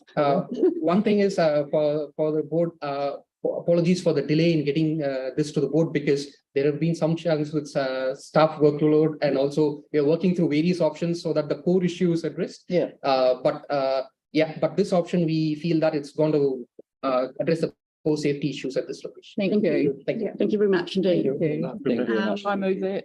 I've got a mover and Andre. Andre, I'll just, Sorry. now I'm just opening things up for debate. I'll just say, but thank you to Andre for bringing this so forcefully to this board's attention. And I understand the work will be done by end of June, so it's not far away. So so comments? Yes, Mark and then Tyler. Really pleased to see this come back and to see a solution that's going to hopefully make a difference here. Keen to have the monitoring result once it's been installed, and hopefully the installation can be done quicker than the end of June. Hopefully it can be done extremely quickly now that we've passed the resolution and get on with this. Thank you. Was Tyler, was it? Or Yeah, I just want, Andre, actually, You go. and Nah. then Andre. just want to give a massive shout out to Councillor Moore for putting this across the board. It's nuts. He's been relentless, and I think everyone knows he's been relentless. And I think he's done well for his residents in this one. And I also want to thank staff. I acknowledge the workloads after sitting at the council table. I acknowledge the strenuous workloads that transport team are under. And I also want to also acknowledge the amount of red tape that elected members have to go through to be able to get things from staff, because staff are working really hard, and when we chuck something else on them, I know it's really tough. So I want to acknowledge everybody, but the big loser on the day is obviously democracy, because it's taking so long to get things done. We know this. Yes. I just want to acknowledge Andre Moore and staff for all the work they've done. Thank you very much. Cheers. Thank you. Andre. Yes, thank you. Pleased to be here. Originally, there's a notice motion in September 2021, but we are here and pleased to see what looks like a very logical step in the right direction. This will cause minimal disruption to anyone. I've heard it described as punishing other road users because others don't know how to use the road properly. Well, I don't really see it as punishment whatsoever to use a single lane roundabout like what one further is up the road. I think what is punishment is having a car through your fence 5 times in 5 years. This makes a lot more sense than just putting in barriers as well. That is a really ambulance at the bottom of the cliff solution. If you've got a car going through a fence once a year and you think the answer is just barriers not changing the roundabout, I wouldn't think that would be responsible decision making or whatsoever. And in terms of cost as well, if you think about the cost of 5 accidents over 5 years, that would far outweigh the cost of what we're doing today by the time you factor in repairing a fence over and over again, repairing a house over and over again. When a car's gone through the entrance to your lounge, yes, there's an expense to repair or there's an insurance excess. There's the cost of the car, there's the cost of any medical cost associated. So if this was done 5 years ago, there would have been a lot of cost saved actually than what we're doing today. So kia ora. Thank you very much. Thank you very much. So we've got a mover. No, yeah. Debbie, sorry. Debbie's moved, I've seconded. Yep. Yeah, sorry, I should let Andre move that. Debbie wants to speak on it. Yeah. Oh, I was just going to say, as much as I approve of it and have moved it, it comes with concern about truck drivers, how they will access that, because it is a very common road for trucks for manoeuvring truck and trailer. There's a single. Oh, no, I'm just saying. There's a I'm single not, lane I'm not roundabout up the opposing it. road. It's only a couple of hundred yards up the road. I'm just saying. But there's, I'm just saying. I'm just saying. Yeah. Yes. there's a single lane roundabout a few hundred metres up the road. Yeah, I know, but that I trucks also navigate. know how they like to manoeuvre. Debbie, No, I'm not Debbie, saying. continue. Yes, Yeah. continue, Debbie. Thank you. I'm not saying let's put it on hold or let's park it. I'm not saying that. I moved it. No, you should have. But I'm just saying, I hope there are no complaints from truck drivers. Thank you. They might run them over like Sarah thought they might. So say, They make a big noise. Move it to be second to Andre. Andre, so I'm going to put that resolution. All those in favour say aye. Against, carried unanimously. Thank you very much, Galton. It's been very good. Now, the next one is, I think, just an automatic one, item 10, and it's Orion easements over reserve. I'll second it. Move Mark and seconded Debbie. Sorry. Do you want to have a chair? Might as well, as you come to the meeting. It is very straightforward.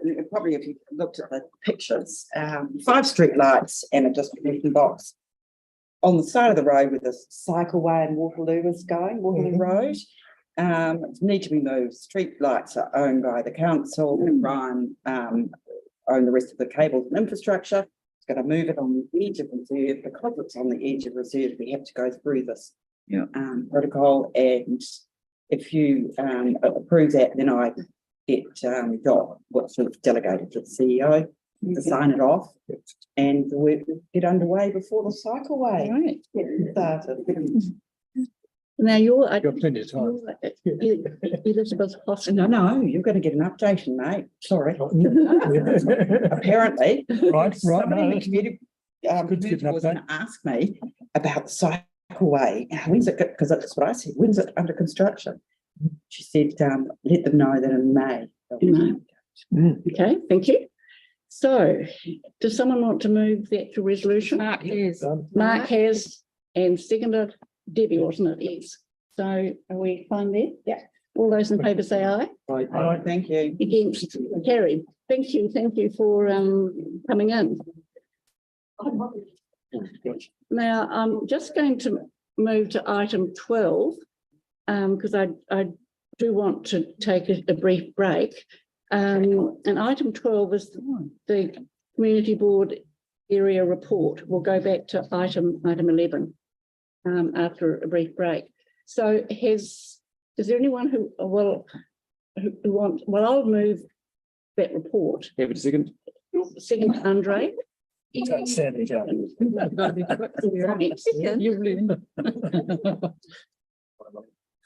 Okay, all those in favour say aye. Against, carried. Now, I just want to take a brief break, if I might, for about 3 minutes. And so we're at 6 o'clock. We're back here by 6:05. And To break up fast soon. move on to item 11.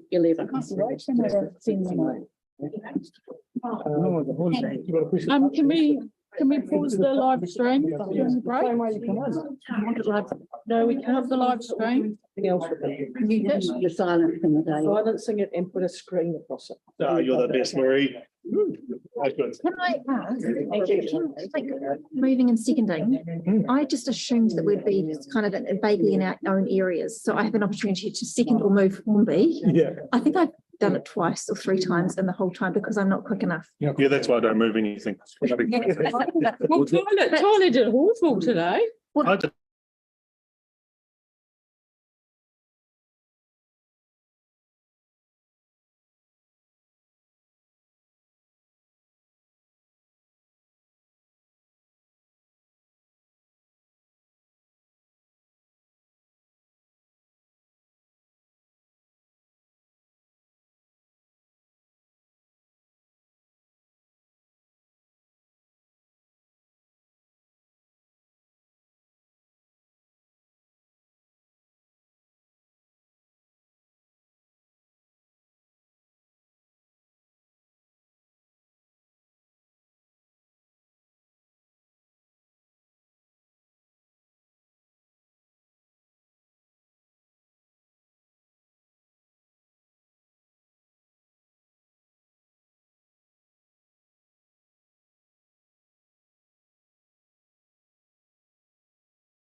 Right.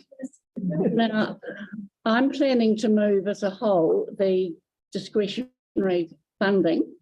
And I've got a seconder in sort of emails, so it's on the table for debate and discussion. So staff is So we take, sorry, no, it's the staff to I've moved it, but staff can comment now, etc. so, we'll take the report as read, but we do want to make the board, we would really like one of the recommendations changed, and that is money going into the youth development.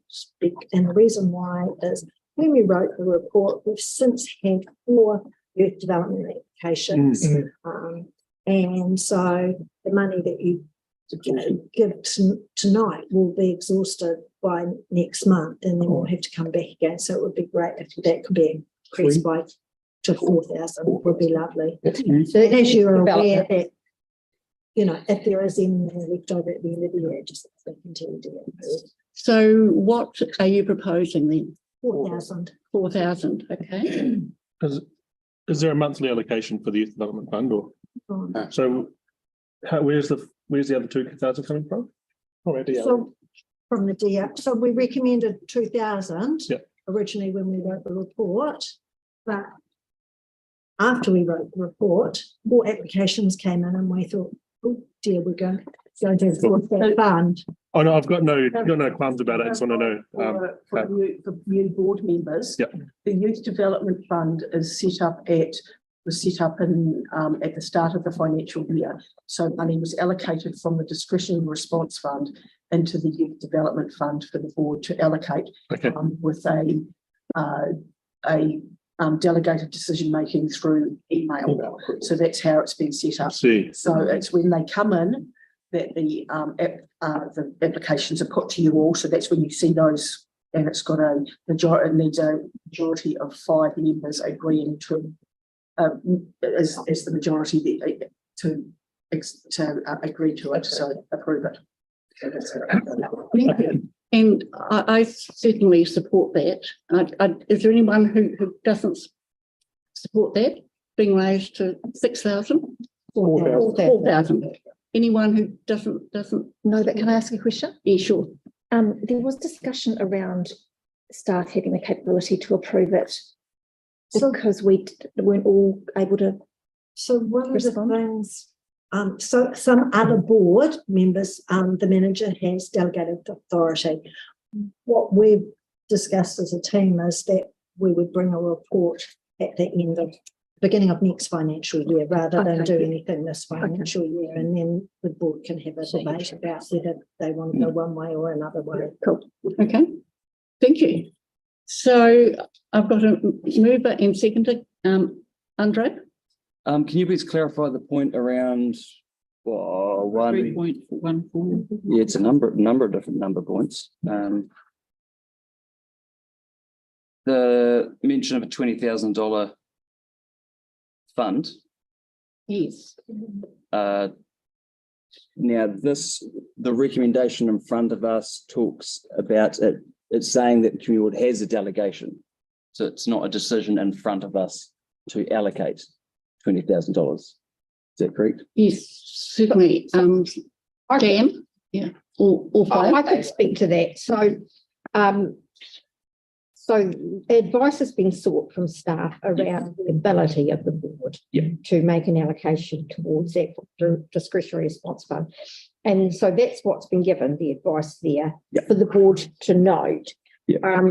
There's been no actual investigation of the proposal or recommendation made because there's nothing on the table, so to speak. There's no expert being identified or in some finalised. But so staff have just noted basically this within the board's discretion to make an allocation for that. So you can just note that or get with it. So it's just noting it, and presumably it would have any decision would have to be made at another meeting. Well, yes, you could go on to make it now, but it's not something that staff are recommending either way. It's not part of the resolution. It's just been moved and seconded. Well, holding I certainly think I'll move that then. If it's up to approves. No, it does say approve an allocation of up to 20,000. Where? No, The board hang on, approves. That's on the run through. That's something wording I suggested that Oh. the board could look at. Oh, If they were okay. minded to go back. I can put that up on the screen. If you put it up on the Yes, screen. please. Sorry, I thought that had come through. Well, yeah. Yeah, so the board This resolution's already been acknowledges moved that and advice. seconded. That's fine. And then you need to approve an allocation up to 20,000, up to 20,000. So who moved and seconded that resolution just now? Gamal? And Helen. Sorry? Yeah. Yeah. I'll speak to it if you like. We did this with quarrying, and I think we've done it with, thank you, staff. And we did it with something else too. You do need the staff discretion, you need technical evidence. sorry, we will still need staff here if we're discussing a different All right, resolution. if you want to, yes. But it's okay, it's fine. You're going to be very fit now. Fine. So I mean, you actually, the reason is that we've done it before. 20,000 does sound a lot, but it's up to. We do need, the board is doing a submission. It did a first submission, which wasn't a formal submission. It's revamping that. We do need some technical advice, and that's what council staff, John Higgins, has advised us and me to actually do if we want to get advice. And we're just asking for up to 20,000 to be used towards the cost of an expert. It can't be a lawyer. It has to be a planner.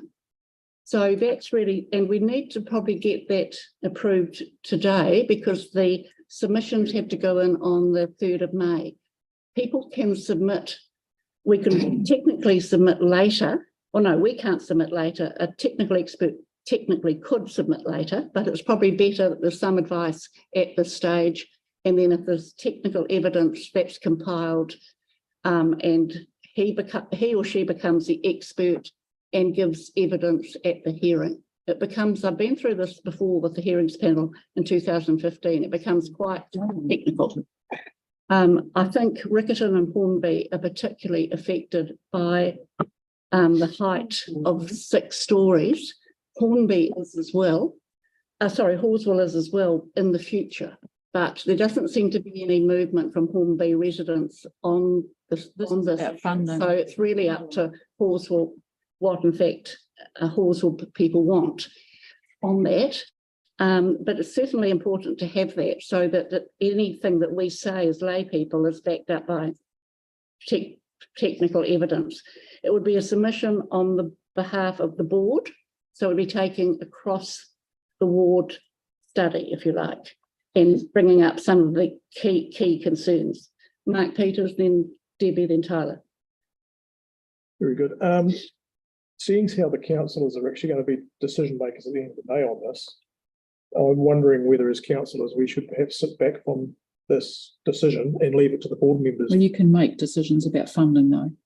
Yeah, but this is It's still about, you funding can towards still, the submission. yeah, It's not a question for staff. Do you want to answer that? No, it's Can I've raised that with Matt. yeah, conflict of McIntosh. interest is totally up to elected members. It's just- and our previous governance manager did say at our meeting that it's because it's a decision making regarding funding, it's not. But yeah, like you said, it's up to the individual, but this is just about funding. Yes. Debbie. And I'm sorry, Mark. I'll Peters. sit back on this one and abstain. Thank you. Okay, I just want to say that the chances of using 20K at this point is very slim. Even though initially we thought that could be very minimal.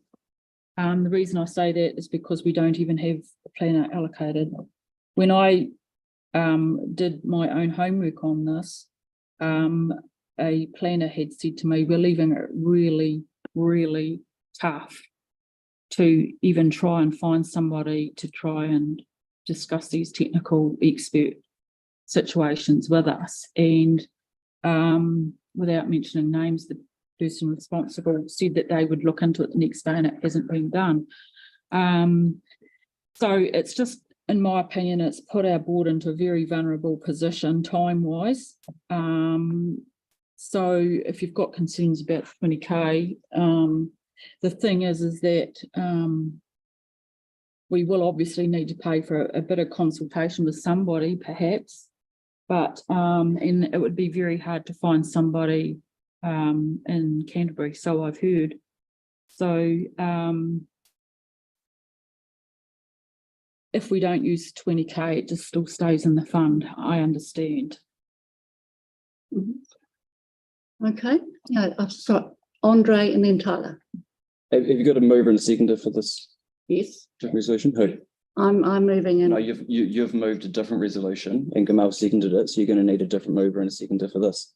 No, I put it all together. No, it wasn't. This is a different resolution. But it was in front of us in that. Oh, I see. Okay. So if you and Gamal agree to the substituted.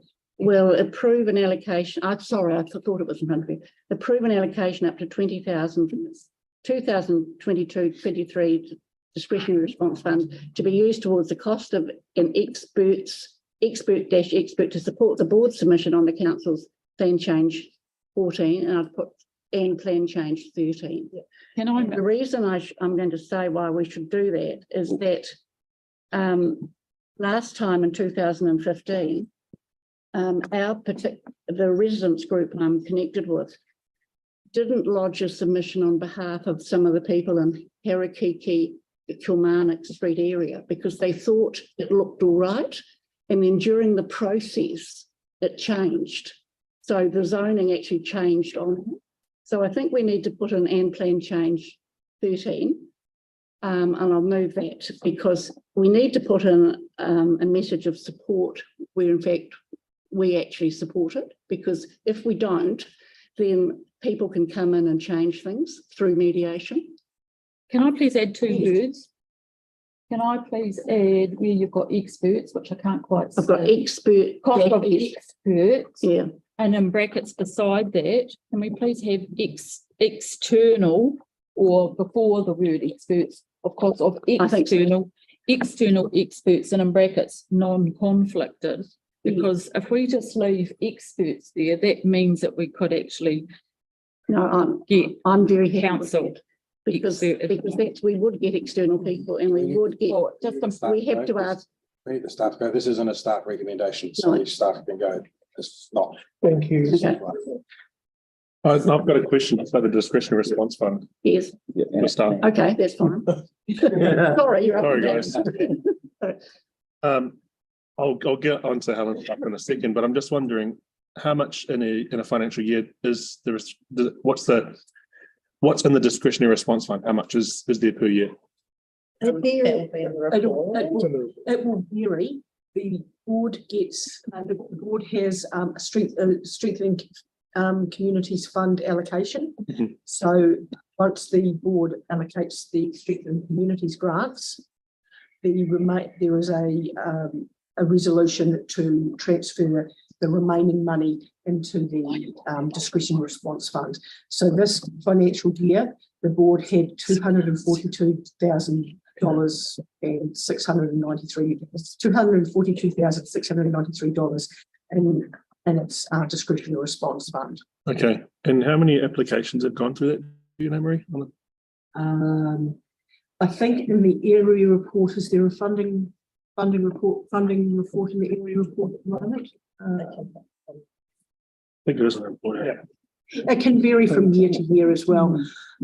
So just to explain also the discretionary response fund, the board allocates the board projects out of the discretionary response fund also at the beginning of the year. So that's where the youth development, off the ground fund, summer with your neighbours, the Anzac Day reads, culture galore, the swimming pool fund. So all of those amazing projects are coming out of the discretionary response fund. Yes.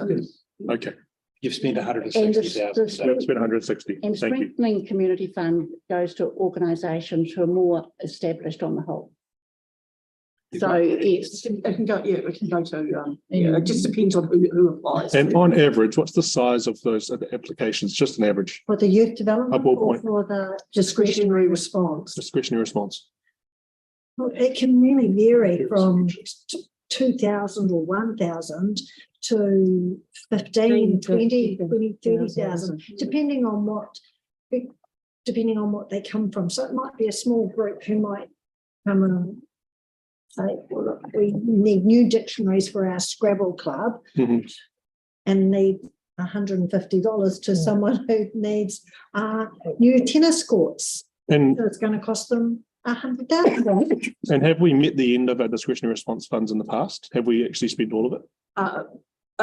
Several years ago, the board did, and I'm talking probably, I think 2013, 14, somewhere around there. The board did use up all of its discretionary, and so I think it used it up in about February, and so there was none left. But that was before the board did not have the very generous amount that it has now. And just to say that this board has probably one of the larger discretionary response funds of any community board in the city. Sure. Last question. Around that 20K mark, what are the usual applications that are applied for around 15 to 20K? So from my perspective, it's often capital items, because capital items, they can't come to strengthen the community fund so with recreation, it is your tennis courts or your roof need doing at your club, which is leaking everywhere.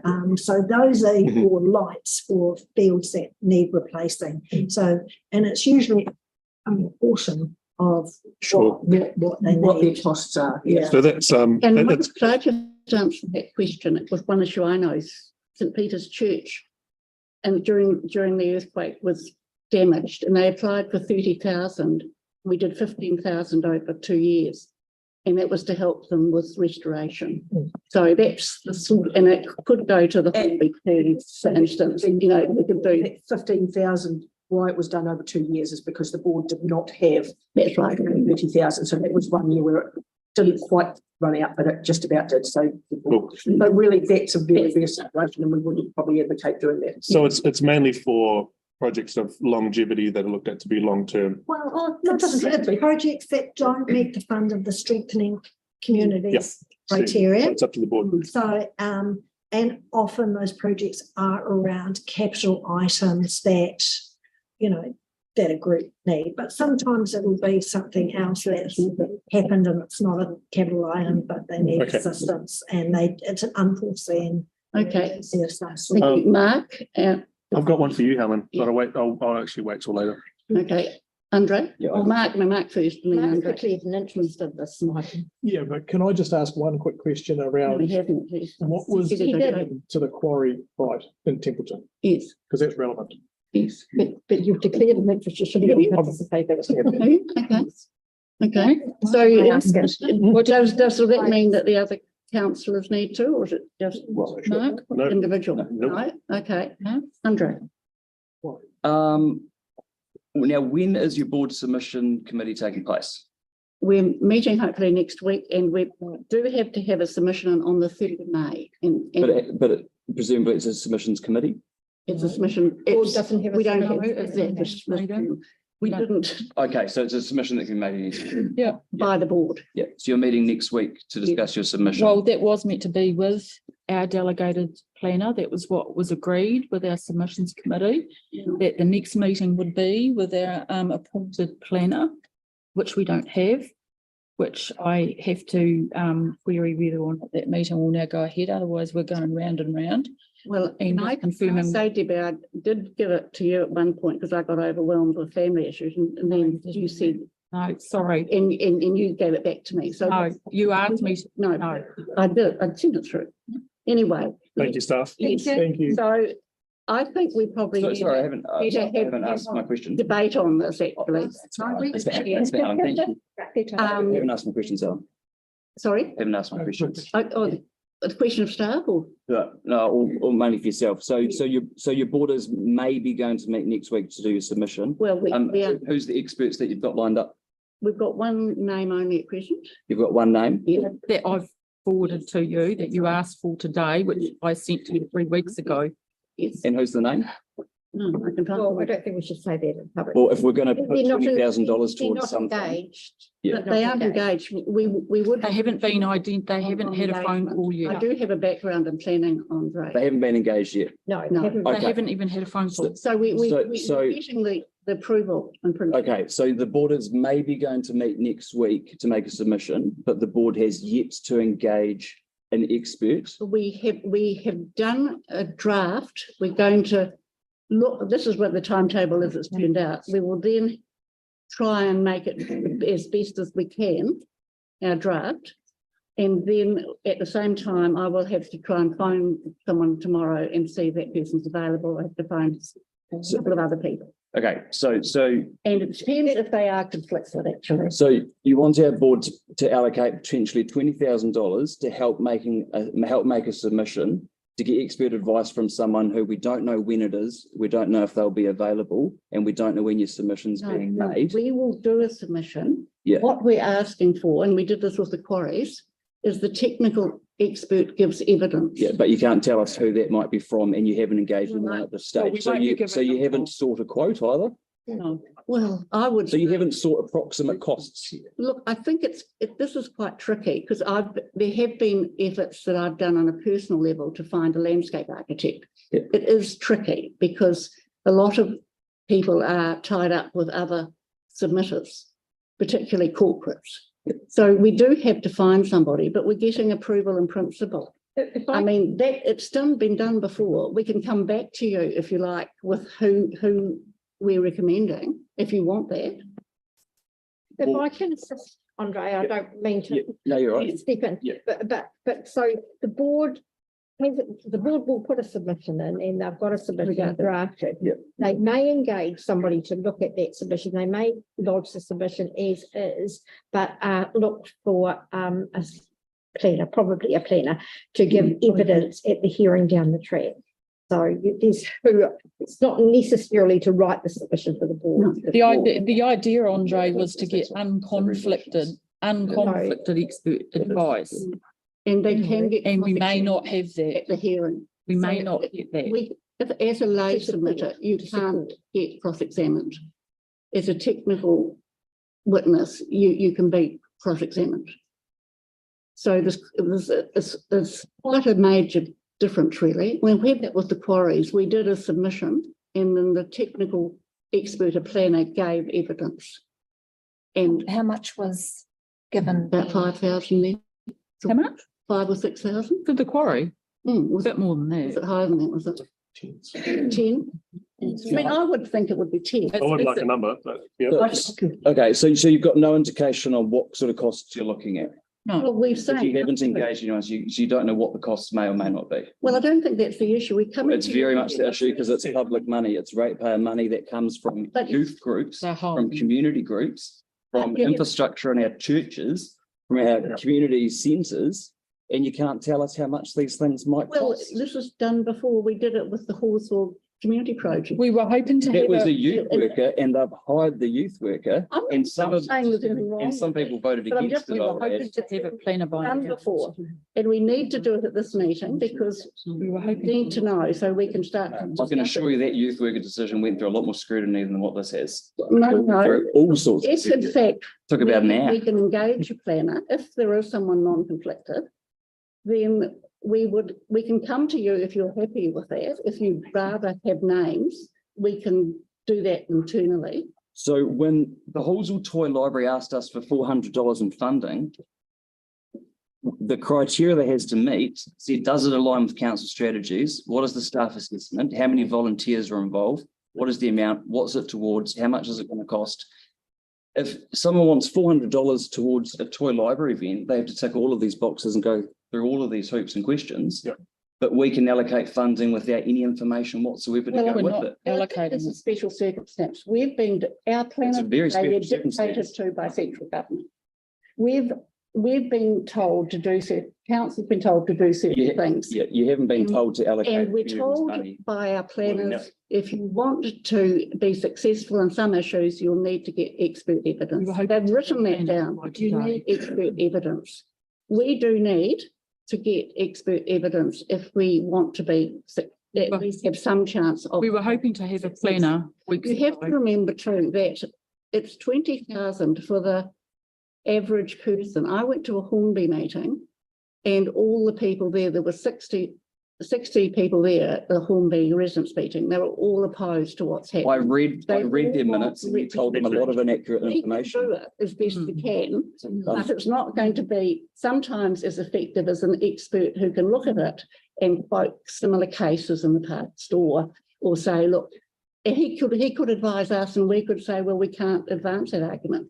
I mean, there's always an issue that we perhaps can't advance certain arguments. Do most residents support spending money on consultants without any particular case on who they might be? I think they're doing this one. I mean, Tyler and I had a meeting with the Riccarton Residents Associations and they were all opposed. I think we've got to remember that this is putting money aside, but we were not going to spend it recklessly. I just want to clarify, we were hoping to have had a planner at least identified 3 weeks ago, so that we could have had those answers to your questions, Andre, about quotes and this and that, and whether or not they're available. But this still has not taken place. So the planner you've got in mind, have they engaged in this PC14 process already? No, she hasn't made contact don't with know. them. She hasn't made contact. So But the we will- person you're planning to engage with may have already engaged with this process through council?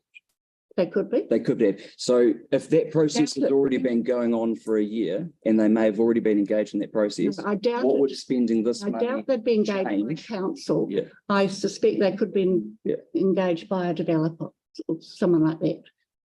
I mean, there's going to be lots of submissions from both developers and residents groups and individuals.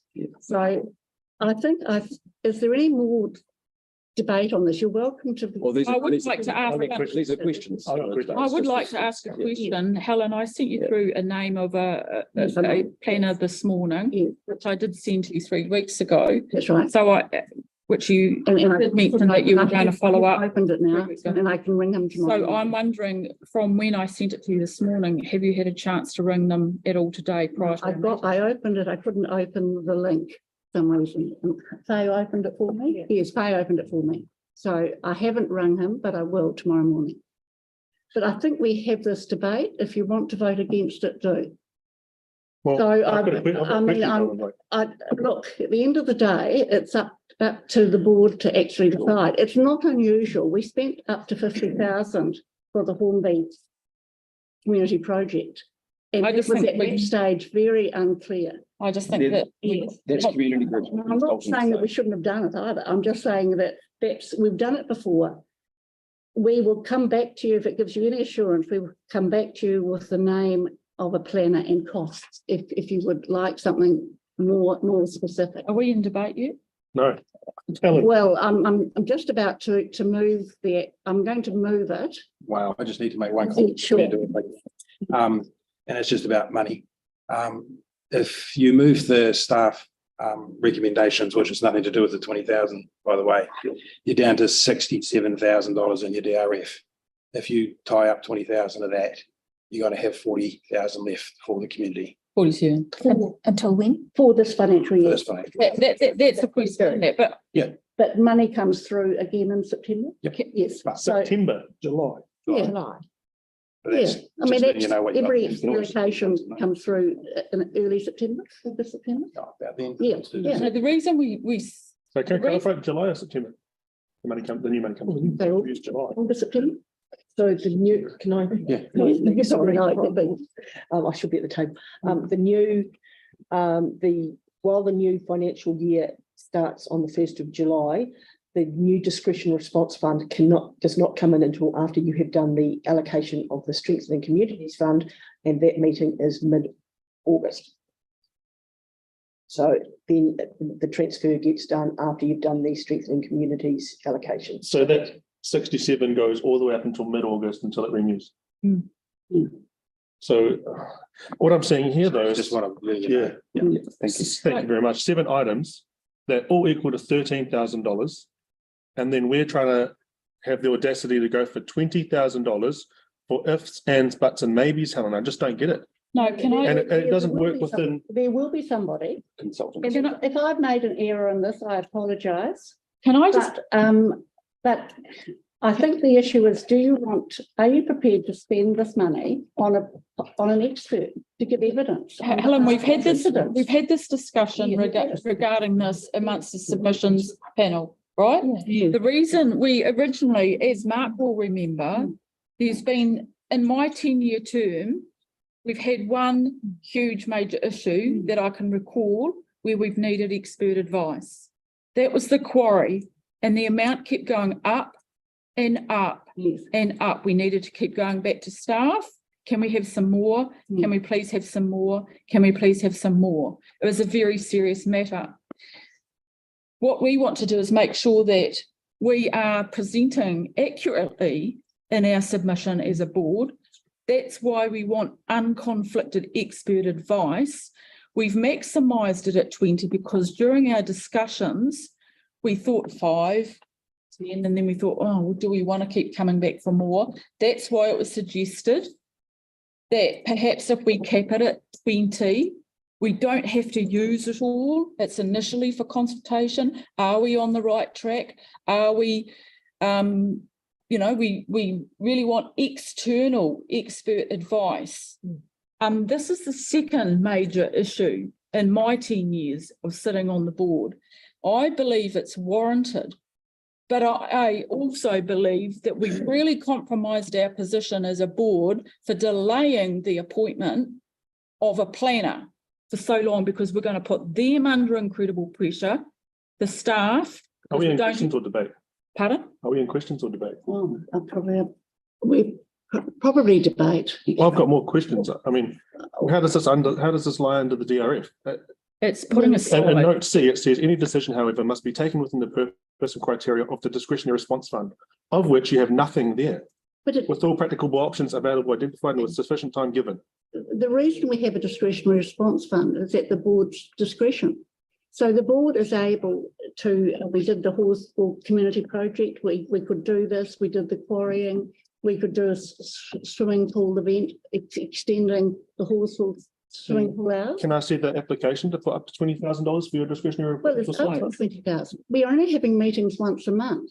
So we need to make a call on it now. If the board is against this, I'm happy to have people votes recorded if you would rather have that. It says, but you do have to think of your residents. You do have to think of people in Riccarton and Hornby and possibly Halswell. And their money, Yeah, 100%. We know that Hornby is opposed to the intensification. Everyone is, but we're not going to win. That's the thing. No. This is not about winning or losing here.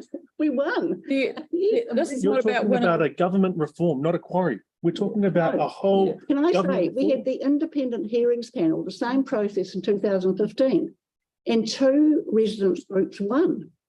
And the board probably won too, and who supported them. So it's done. This isn't about winning or losing and here. Why would you not want to? This isn't about winning or losing. It's you not want to support the ordinary resident who doesn't trouble the board, but wants to go on and live their lives in the property they thought they had purchased and the communities they thought they had purchased, and suddenly they get a 6-story building beside them.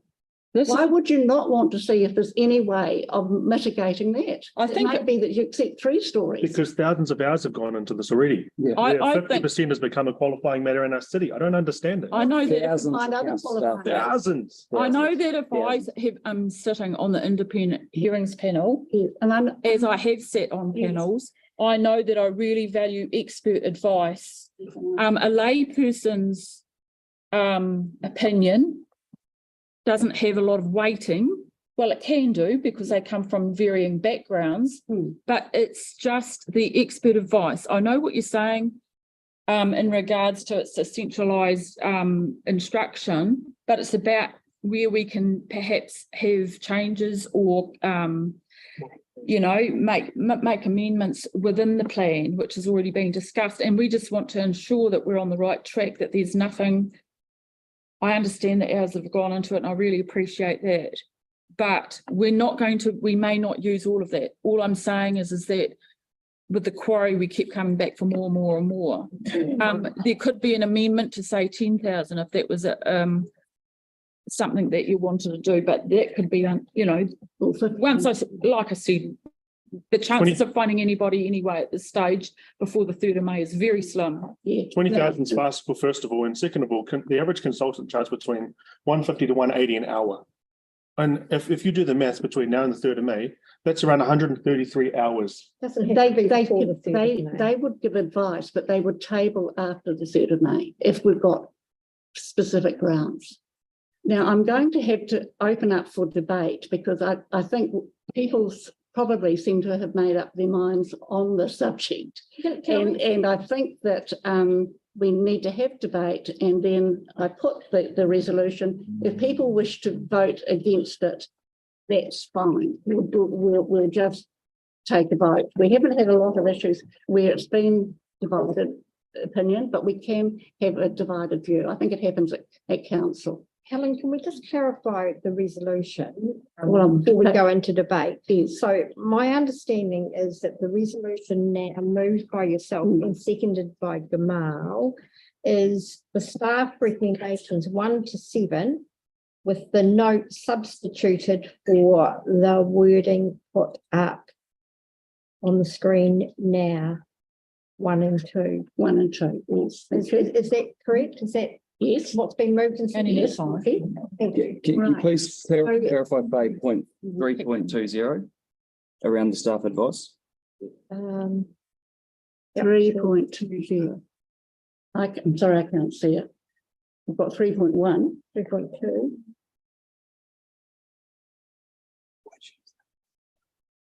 It's on the bottom. So within the purpose and criteria of the discretionary response fund, with all practicable options available identified and with sufficient time given for the information to be received and considered.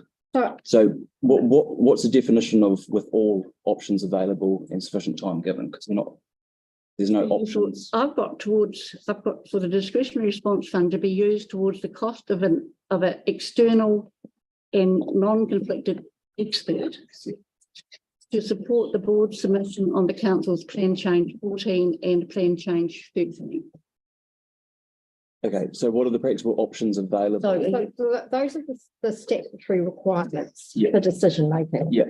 By the board. So the board's got to be satisfied that it's in that position Yeah. to go ahead and make this. Okay, so That's what the advice is. Yeah. If the board is satisfied as to those things, go forward and make a decision. Yeah, and sufficient time given for that information to be received and considered. So if the board considers that getting a $20,000 application showing up at a meeting is sufficient time to receive and consider it, then they can so decide to do so. So it's like, okay, yeah. Okay, so I'm just going to table that. It's moved by myself, seconded Gamal. I have speakers on, and I've probably spoken enough. Perhaps Tyler has too. So is there anyone who wants to actually speak? I'll just clarify one more thing. So that staff recommendation was including the amended recommendation for 4,000. Is incorporated in there? Yes. Yeah, 4,000. 4,000 as staff Plus recommended. the note replaced with. And I think the- that's a worthy thing to actually do for youth to do. Yes. Yep. Mark. Yep, I just want to say that look, I'm happy to support everything else, but I'll stand back from that 20,000 decision you're making. But everything As a else, I'm happy- councillor? Yes, So you're happy, you're sending back from the 20,000? Yes. Thank you, that's fine. everything else I'm happy to support. Pink, now, we're having a debate now. Pink, I don't know whether I'm debating or not. I don't know what I'm doing. but no, it's formally debate. So Yeah. you Yeah. can either say that I support it, I don't know, or I don't support it for these. I get confused very easily, apparently. But in general principle, I agree that we should put money towards an extra. But I get confused when we don't know who they are, what they're going to do, even if this person exists or is able or willing to do the job, and then to allocate money towards that. I'm torn between the two. Would you help you if if you support in principle, we further table who the person is? Well, we're going And to the find out cost? eventually anyway, so that's not. Oh, yeah. Hopefully. I mean, I'm happy to put that in if you'd like, that Well, It was meant to be. It wouldn't be a secret. You can avoid it anyway. the planner chosen and the approximate costs are tabled with the board. prior to Yeah, formal engagement. yeah, I think that would be helpful. I'm happy to have it. Yeah, to me, that'd be Yes, helpful. yes, because you might have reservations about the person for some So reason. you You probably won't. But what's the word you want added? Certain planners I'd have reservations about, yes, so. With the. So once the money's been spent, you'll tell the community board where you spent it. No, we will table with the board the proposed person and the estimated cost. Yep. No, No? no. Well, I'll. But you'll do that after the money's been allocated. No, yes, after. So that you know who's, in case the person you've got some knowledge of and you're uncomfortable with it. No, I understand, Helen, that we're putting aside the money so that when you make the phone call, you engage. Yes. They come to our meeting, they talk to us, that's all taking money. So if we park that 20,000, like I said before, it may not eventuate because it's going to be very, very difficult to find someone at this late stage with such expertise, and external to Canterbury is going to be difficult. So, well, are you happy to not have that sort of amendment tabled? It's not an amendment. No. What? I mean, I'm happy to have this here. All I'm trying to explain to the others is that we may not use 20. It may only be 5. Yeah. But it's a very imperative part of the second time on like I said, in my 10 years, it's a major issue that people are talking about, and it's just to ensure that we're steering in the right way, and it's where we're given advice externally. And that's been really imperative, even with the quarry issue, where they had to meet 359, other issues. So, but like I said, it's cutting our time very fine at this stage, so we may not even end up spending it. I can accept all that, but if we to spend 20,000 and this expert comes along and says, I need another 9,000 or 5,000 to finish the project, are we going to say, no, stuff, we'll just throw the 20 grand away and we'll hire someone else? Well, we're going to know before. We're going to know. No, well, we don't know that part either. No, we will. In my opinion, we will, because we need to put this. Well, and that's what I'm saying. In my opinion, we will know, because the submission has to be in by the 3rd of May. We should absolutely have some steer as into the costs. And they can specify too. I've never found them. They'll say a certain amount around the figure. I've always found it been reasonable. They've said it was 10,000, it's 10,000. It didn't work too well with the quarry. No, sometimes what they will say is 10,000, and if they go over it, well, they've gone over what they've quoted. So they still leave it at 10K. But that's an agreement that sometimes we need to work with that external expert advice. So they might say, oh, so many hours, 10,000, and they might do 100 more hours, but may not charge you because they've already quoted a certain amount of money by the 3rd of May, or inclusive of the time heading into the independent hearings panel. It might be all inclusive of that. Sorry. I think Debbie and I have both trained in resource consent management, and we've actually been on panels. Shouldn't it? I've been down before the hearings panel with Mike a lot last time in 2015, and I can stress the value of an expert is incredible, because they can come in and criticise some of the other, say, developers there saying, I want to go to 6 stories, and we need to go to 6 stories. They can come in and question that. It's because the developers will have their experts there too. Which is not just council, there'll be developers, major businesses, and residents. I agree with it that we have to argue, and I'm not questioning your or Debbie's experience or expertise on the subject, but it's my vote you're asking for. Yes. And it's also, so my opinion here counts, even though I don't know what my opinion is. Does that make sense? Yes, it does.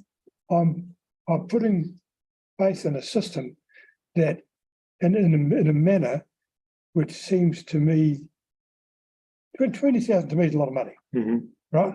Which we may not use. It's just a cap. And if you wanted to amend that figure, to make it easier, we could say 10.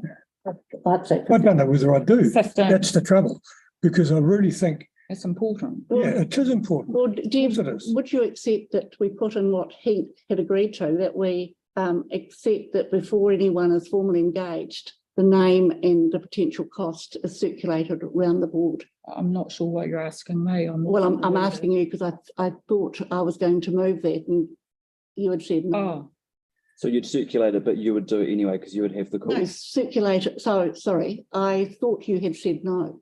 No, I didn't say no. Okay, oh, I misunderstood. At this meeting, I thought, No. well, look, I'll move that and hint to second that prior to any formal engagement. Hang on a minute, we've got a resolution on the table, what is this?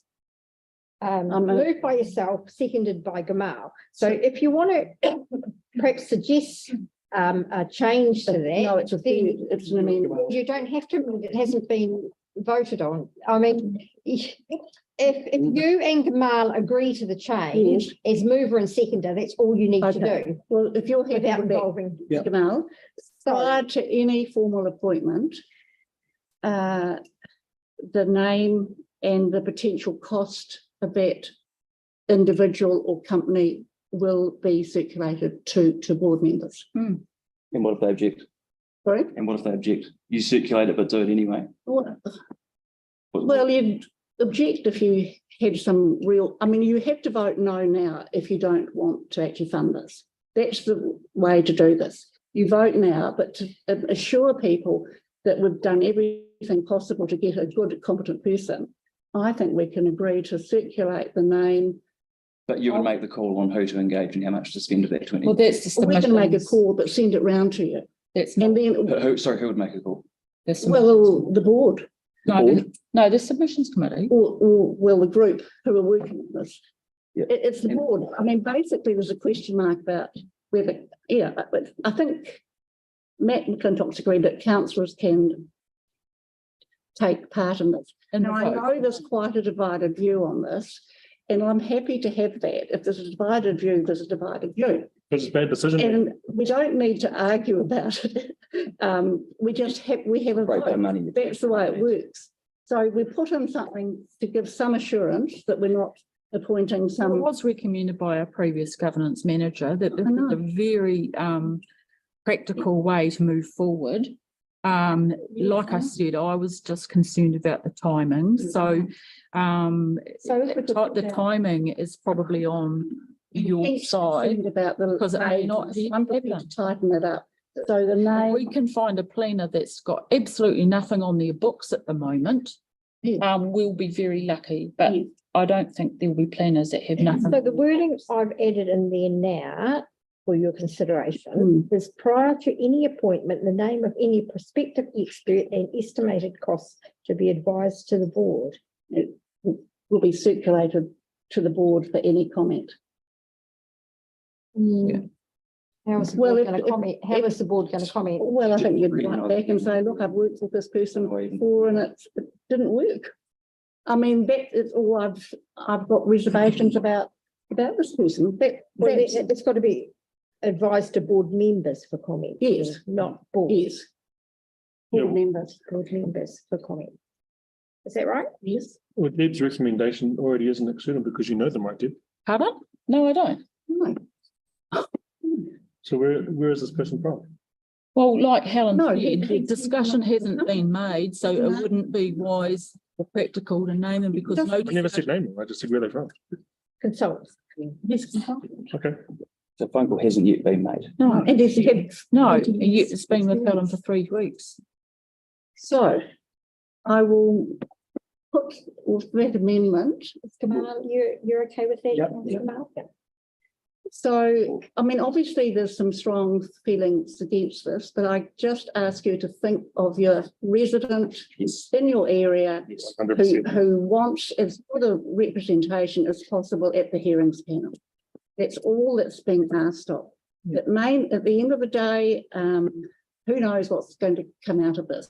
I mean, we I were can't- concerned about the cost of the predict- quarry, but it was I can't say it's going to invaluable. win this, but we want to have every possible shot of winning this. Well, it's not about winning, it's about presenting accurately. And we were concerned about the cost for the quarry. I understand that, but it was really invaluable for us as a board. So this is not about winning. It's not a game. It's about presenting in the most accurate way possible with an external expert advice. But like I said, we may or may not be able to find somebody. So, which is unfortunate at this stage.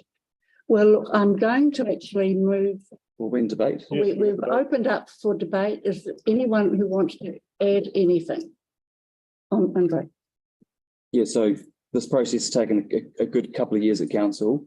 Council has invested huge amounts of resources. It'd be in the millions of dollars, I would assume, into expert legal advice on every single qualifying matter. They've gone through that entire piece of legislation with a fine-tooth comb, and they've come up with, I think it was 12 qualifying matters, and have done actually a really good job. Huge resources. The idea that spending $20,000 on consultants to come up with some sort of different advice or solution just doesn't make any sense. The expert advice is already there. There is hundreds of pages of reports to read through outlining all the details. That information is already there. You've got everything you need to make a submission on the plan. It's just making a submission. You have an expert in mind, but you won't tell us who that expert may or may not be, which really lacks transparency in our decision making today, and wanting to invest up to $20,000. We're going to spend money with a consultant, but we won't talk about who they are. We won't talk about how much money they want, what they charge, but we'll free up the money to spend on these consultants that may or may not exist, and that they may or may not achieve something that would be useful in a submission. It's one of the most wishy-washy things I've ever seen at Community Board in my 3.5 years. Tonight we're having to dip into our youth fund, or into our discretionary response funds to top up to the youth fund, because the application's coming through. These are limited funds that we've had to dip into tonight to top up our youth fund. And $400 examples like the Halswell Toy Library, they tick all of these boxes, meet all of this different criteria. We grill every single community group on every piece of funding, whether it's $400 or $20,000. Say, where's it going? Where else have your funding sources come from? Who's involved? How many volunteers? And are we seriously not going to hold ourselves as elected members to the same standards that we hold our own community groups to? We're able to allocate funding apparently without knowing where it's going or how much of it might be. And we don't seem quite sure on what purpose. So we're potentially prepared to waste $20,000 because it's a risk. It might achieve something useful in a submission and it might not. We've got no way of knowing that. And how would we? We don't even know what consultants we're talking about. This would easily be the most inappropriate decision I've ever seen in this community board, and just reeks of lack of transparency. It's totally irresponsible. And as I say, we're telling community groups you have to do this, and that if you want $400. But we can show up and spend and allocate $20,000. We haven't even picked up the phone to a consultant to find out what sort of costs or what information we're looking at. We haven't even picked up the phone, but we can allocate $20,000. Our community groups do a huge amount of work for their funding, and we know the value that we get. And we know that those community groups will have less funding available as a result of us putting $20,000 towards these mystery consultants. This is totally outrageous if you ask me, and that's my say. Thank you. Thank you. Debbie and then Tyler.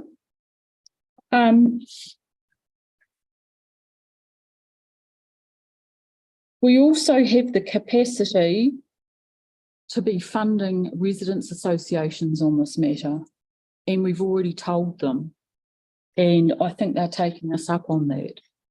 And we are equally requesting the same, because the residents' associations are also wanting to seek expert advice to ensure that they are also on track. This is about non-conflicted expert advice. I understand concerns. This is not about allocating money at this stage. It's about parking money that could be potentially used. Yes, no planner has been identified, and that's why we can't name you anybody, because no planner has been identified. And I've already spoken on that before, where I am disappointed that that hasn't happened. That could have been talked about further tonight. We as community board and elected members are elected to advocate for our community, and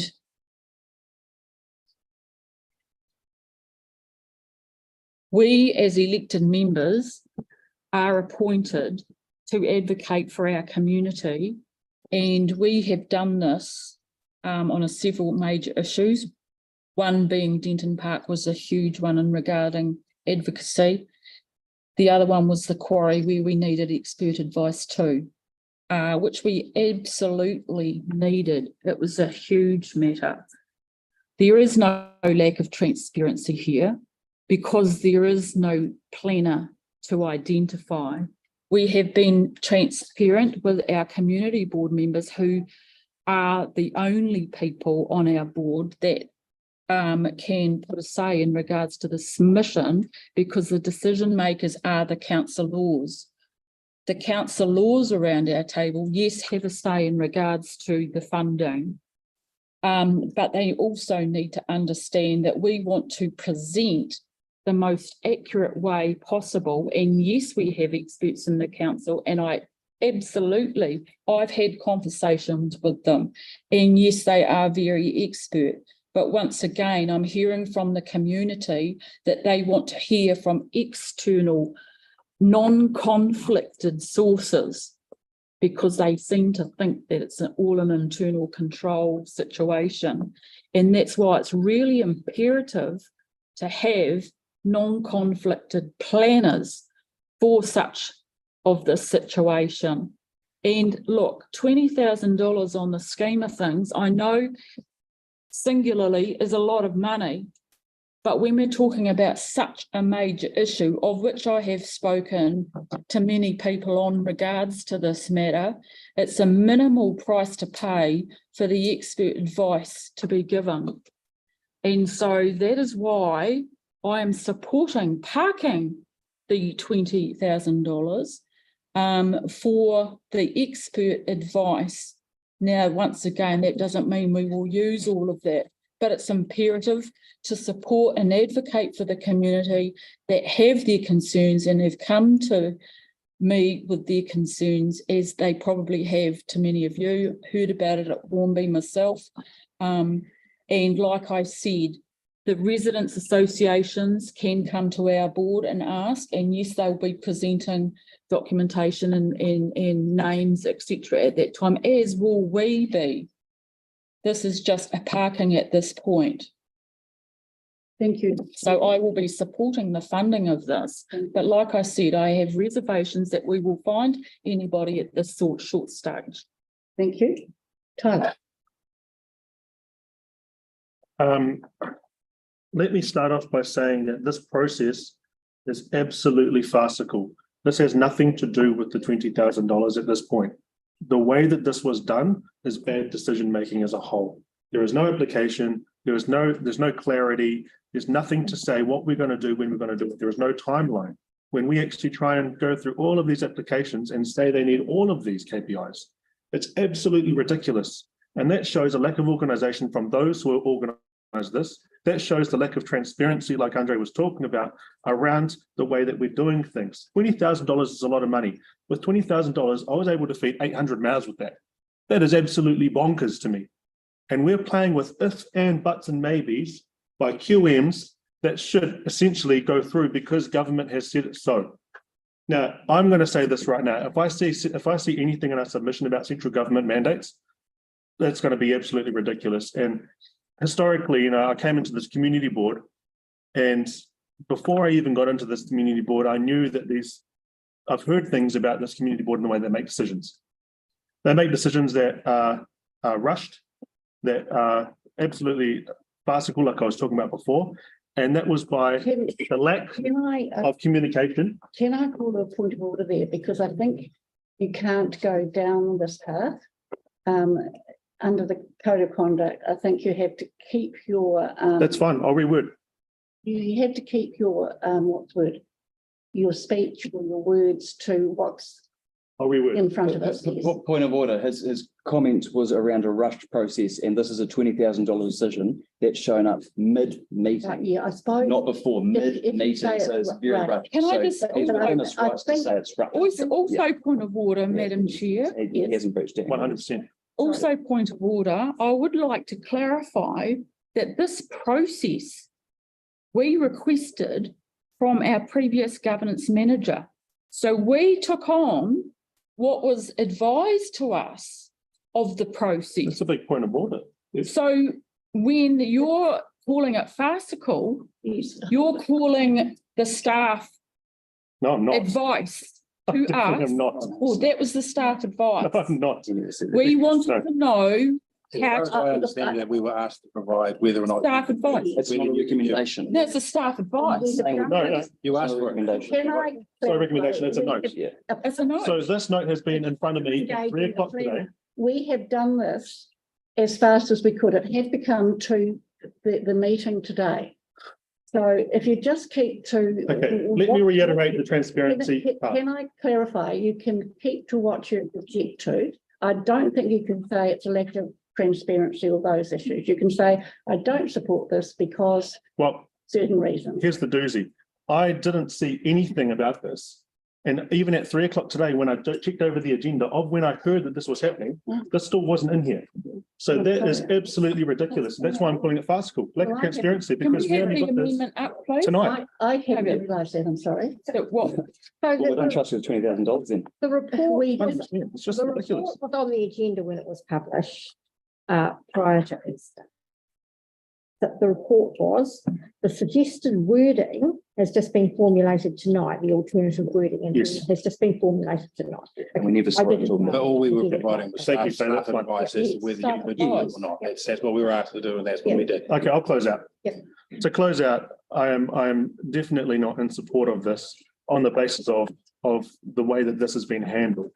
I was willing to come to the table and discuss options with the board and how we can work with this and make it work for everybody, because I do care about our residents. I do, because I'm out there every single day, and you'll see that in my elected members debate at the end of this meeting. Therefore, I will not support this. I thank staff for all the work they've done, and this does not come down to you whatsoever, not one bit. Thank you very much, Kilda. thank you. Is there anyone else who is speaking? And I'll speak at the end. I'll just pick it up on one point from you, Andre. I agree with most of what you're saying, which is not bad for you.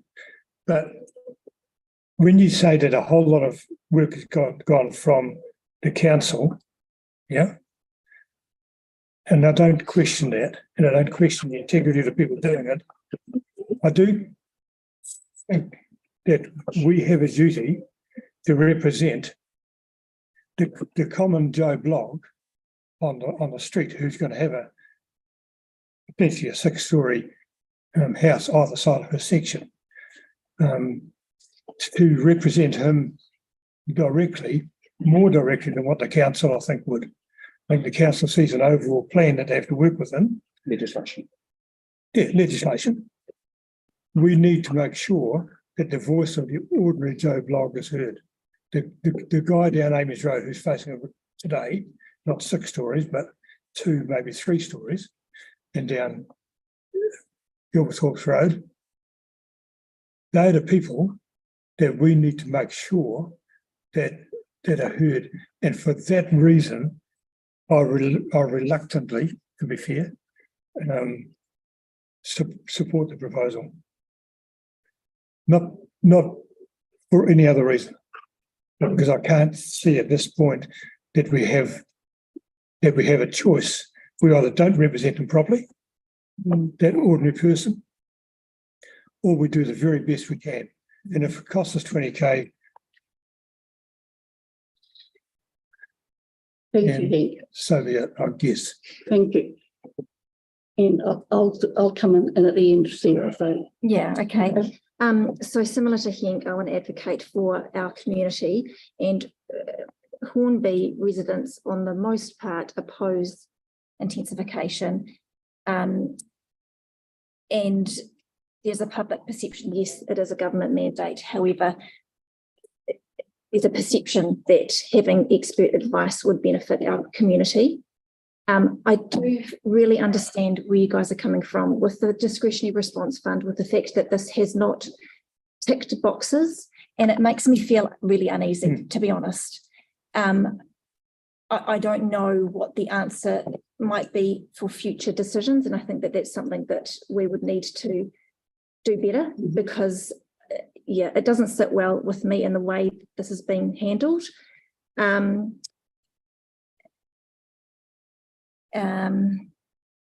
But yeah, on the whole, it is, as it stands, representing my community, it is something that I will support. Yeah. Thank you.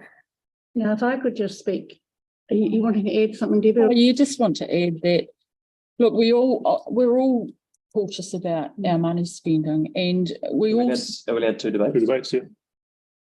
Oh, is this Sorry, mover or perhaps I'm allowed. you speak As very brief, because I'm Right, Kamal's seconding it. Are you seconded? Yeah. So we're allowed to make brief second debates. Well, sorry, I'll start again. No So, change order at all. I'll just get some advice here. Okay, so look, I can't allow that Point. Is there some point of clarification you want to make? Yeah. So the five of us all met and we sought advice about the way to go. We received that advice because we wanted, like what has just been said, we wanted the best way forward. And so we've taken that same channel that was recommended to us by staff. We felt that, yes, that was the way to go as well. So, you know, we did try and investigate which was the best way to go, and this is what was put to us. So just highlighting that. Well, a point of clarification, a $20,000 cost was presented to the community board mid-meeting and never sent to the community board beforehand. It was sent mid-meeting and never discussed as a community board. Sorry, no, we haven't talked about this before. Correct. Honest mid-meeting. I just want to speak on this. I know this is an issue where there's divided views on this, because I was at the council, the actual council meeting, and I was there from beginning to end, and there were some people who voted against the draft proposal on principle. Mark Peters was one of those. There were a large group of people who said, I don't like this, councillors, but I'll have to put it through because it could be worse. And then there were a small group who were positive about the changes. It's a divisive view, but I do want to counteract the idea that there's all the information has been gleaned, because Tony Simmons and I are just on a local issue of the Riccarton Bush area, and I'm not saying that has to be developed through the board, but we've been told by John Higgins himself, if you want to counteract this and make it a slightly bigger area, it's not a huge, just a slightly bigger area, you'll have to get expert evidence. So John Higgins himself has said, we can't take this any further, you'll need expert evidence. Now that's on a local issue that I'm not even arguing for here, but I don't think we can say that the amount of information received has been enough to satisfy the board or in fact the community.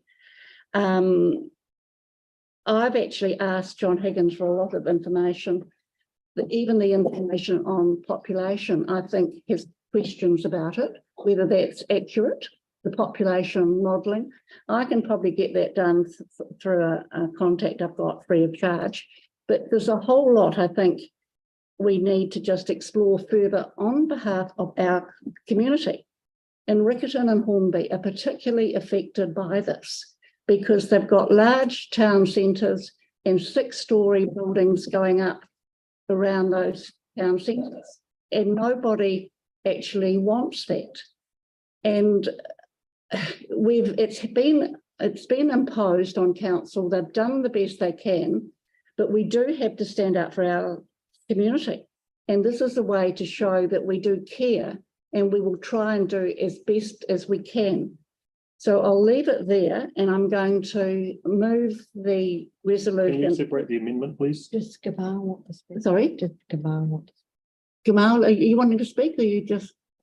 Yeah, and also support what Helen is saying, that we need to support the community, and I spoke with some people, and actually they want this to happen, so they need independent expert to give more advice on this. So I support what the $20,000.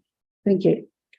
So thank you. So now take advice, but I move the whole of.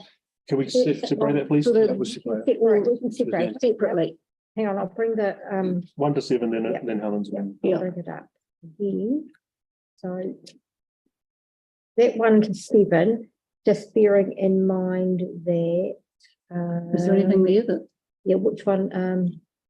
2,000 to 4,000. Yeah, one will be changed from 2,000 to 4,000. Is that everybody's clear? That's what they're voting on? Okay. So I'll move 1 to 7. All those in favour say aye. Aye. Against? Carried. Then we're moving on to the 3 resolutions, aren't we? About the alternative wording. Yes. So and I think we probably can move those as a group, or do you want to move those separately? Well, you're wanting 1 and 2. 1 and 2 and 3, which is the one about the name being. No, I've added that into one. Oh, you added it into one. Okay. Okay. So advice. I'll move them together if you like, or do unless someone asks for them separately. So I move 1 and 2 together. All those in favour say aye. Aye. Aye. Against? No. No. I'll take it's carried, I think, but a division. I'll call it division. We can just note mandatory. Yeah, you can Yes. 2 against which. Are you Mark yes? me as abstaining, please. Sorry. Yes. Yep. Sarah. Yes, you weren't in it, Mark, because you were already conflicted. Yep. And Gamal. Yes. Yes. Debbie. Yes. No. Andre, no. And Tyler, no. You want your votes against Portland. Yep. Tyler, no. No. Get it? No. Okay. And Helen, yes. It's been community funding on consultants. So that resolution is carried as with all the other funds. And one to 7. Want to thank the staff for their patience on this one. So we've got through all the community funding, and we've got through some discretionary response fund for a planner if a suitable one is able to be found. So I want to thank board members for that. And we're running very much over time, and we need to go on to elected members exchange. Now, how much time have people got? Plenty. 10 minutes? Gamal, you've got to go, don't you? Yes. Thank you. Tyler, I have it. If you want to end, Yep. and Andre, thank you. Thank you. I've just got a little PowerPoint, quick one. Yep, sorry, I'll bring it up now. Please excuse me, Charles, it's got to be some. You've got to, yeah. Thank you. I've lost it. Thank you very much.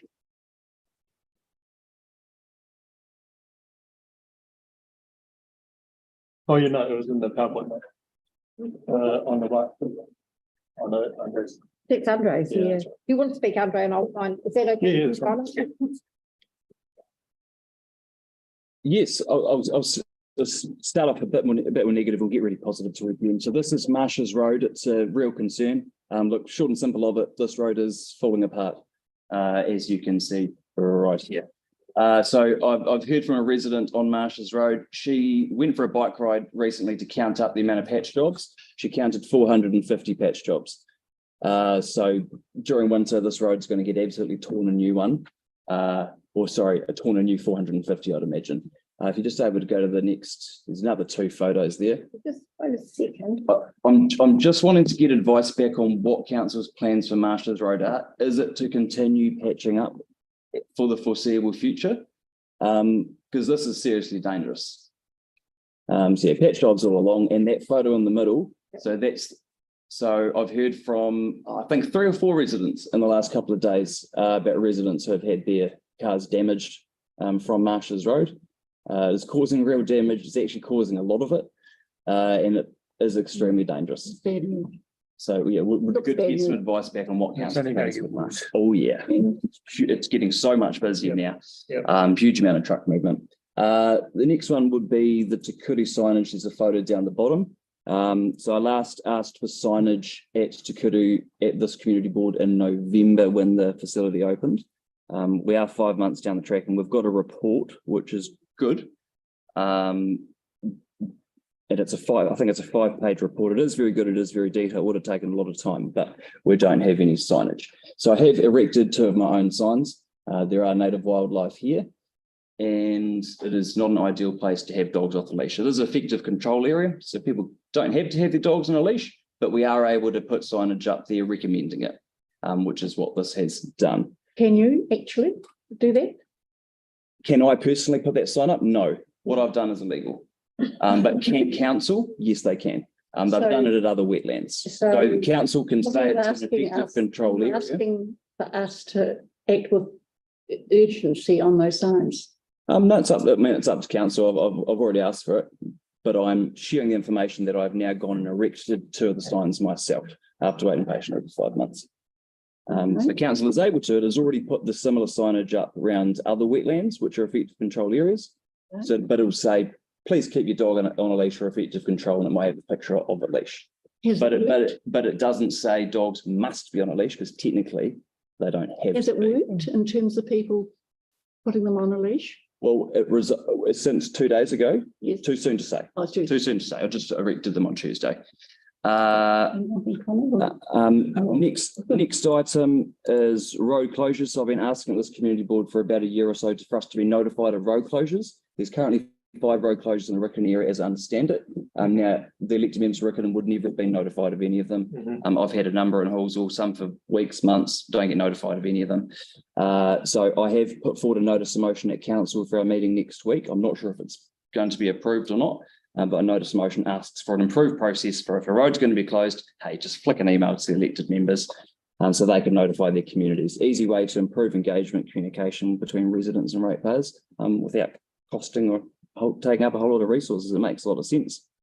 I'm hosting a crime and community safety meeting on the 9th of May at 7 p.m. at Te Hapawa with police and control. And I have sent an email inviting community board staff as well. It would be good to provide people with information on what they neighbourhood barbecues and things that they can apply for. I think would be quite useful. And certainly I'd invite and encourage all the community board to come along as well. It's one I'm putting on myself, and yeah, we'll see what turnout we get. But I think it's conversations worth having. Last week I attended the new Awaka building at Nightstream School. Yeah, there's a lot of growth in the area, and there's a lot of growth at that school too. On this weekend, I'll be visiting the Halswell Toy Library Open Day. They're looking to expand their membership, and the more I think about it, the more it makes sense. Toys are expensive; they end up in landfill. Yeah, more people should be utilising these toy libraries. They make so much sense. Anything we can do to support them is worthwhile. I'm going to find out maybe what we could do to support. And last but not least, I'm offering a new community service free of charge. I'm offering a free feijoa removal service. It's got those pesky feijoas all over their lawn that they don't want to remove. I'm actually offering to come remove them for free. Free at no cost whatsoever. So incredible move. Yeah, I'm not asking for any credit for it or anything, but I'm happy to offer it. Understand. Yeah. Okay. And that's it from me. Thank you. Thank you very much. And Tyler, now, do you want to do your major stuff on sale yards tonight, or would you rather? Yeah, no, it could be really quick. Okay. So, so far since day one, there's been an extra 8 issues since our last meeting. Most of those have been Three Waters, and the issue that I'm continuing to bring up here is the lack of, I guess the lack of action, but I know that Three Waters are under the pump at the moment. Excuse the pun.